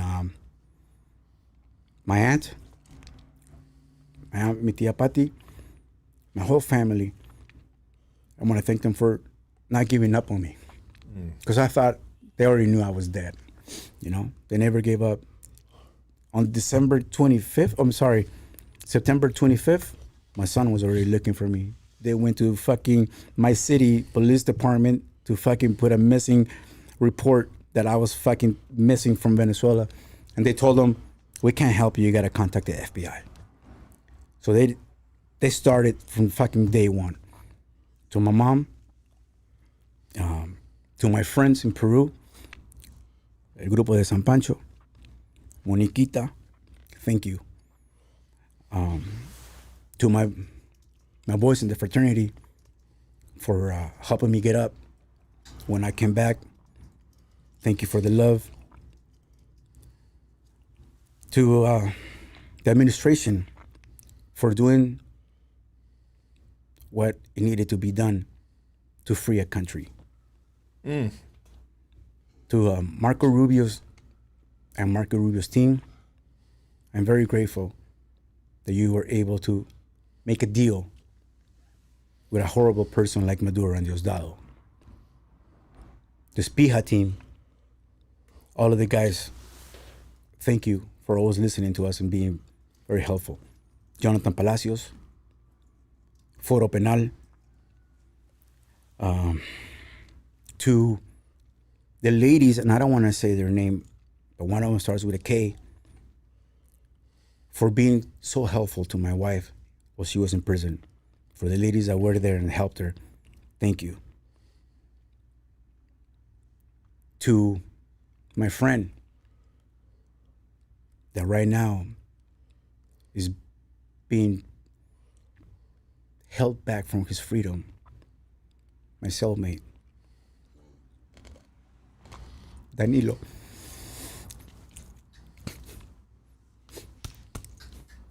I love you, bro. I'm gonna continue fighting as todos salgan. I'm gonna continue fighting for my friend Danilo to come out, for Nahuel Gallo, for all the Colombians, Ray Marhusen from Guyana, French guy Julian, and all the Venezuelan guys, the women that are the fucking women's prisoners that are innocent. Please, just help them get back home. Those mothers that are outside the prison protesting, don't leave them hanging. Don't leave them hanging.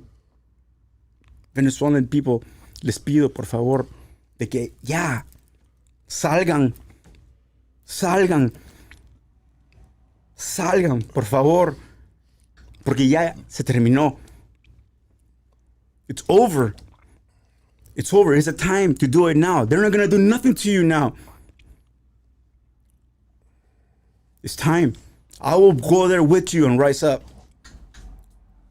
Because you guys need to be fucking free. Because I will not be free until they're out. I might be walking out here and smoking fucking this and that, but I never feel freedom until I hug my wife and all my friends to be out. So let's fight for that. Let's fight for human equality, not gender equality. Let's fight for what's right, for what's behind our color of skin, behind political views. There's no human being that should be fucking tortured and be treated the way I was treated and the way those people are being treated, men and women. The suffering that those families are going through, nobody deserves that. So let's rise up and fight for that. A mi negrita hermosa, quiero decirte que te amo. Estoy feliz de estar contigo y quiero verte. And thank you so much, bro. Lucky, I appreciate it, man. Thank you. You know, to the guys that were with me, mis compañeros que hemos salido, mi amigo José Basoa lo dijo una vez. My friend José Basoa, the Spaniard guy, the guy that I met the first time, he's out now, and he said this to us one time while we're in prayer. Hasta el final. So we'll leave it as that. Hasta el final. Until everybody gets out. Until that fucking country is free again. Hasta el final. First time I'll do this. I'm going to stand up and give this man a round of applause. Thank you, brother. Oh, man. It's for them, man. It's for them.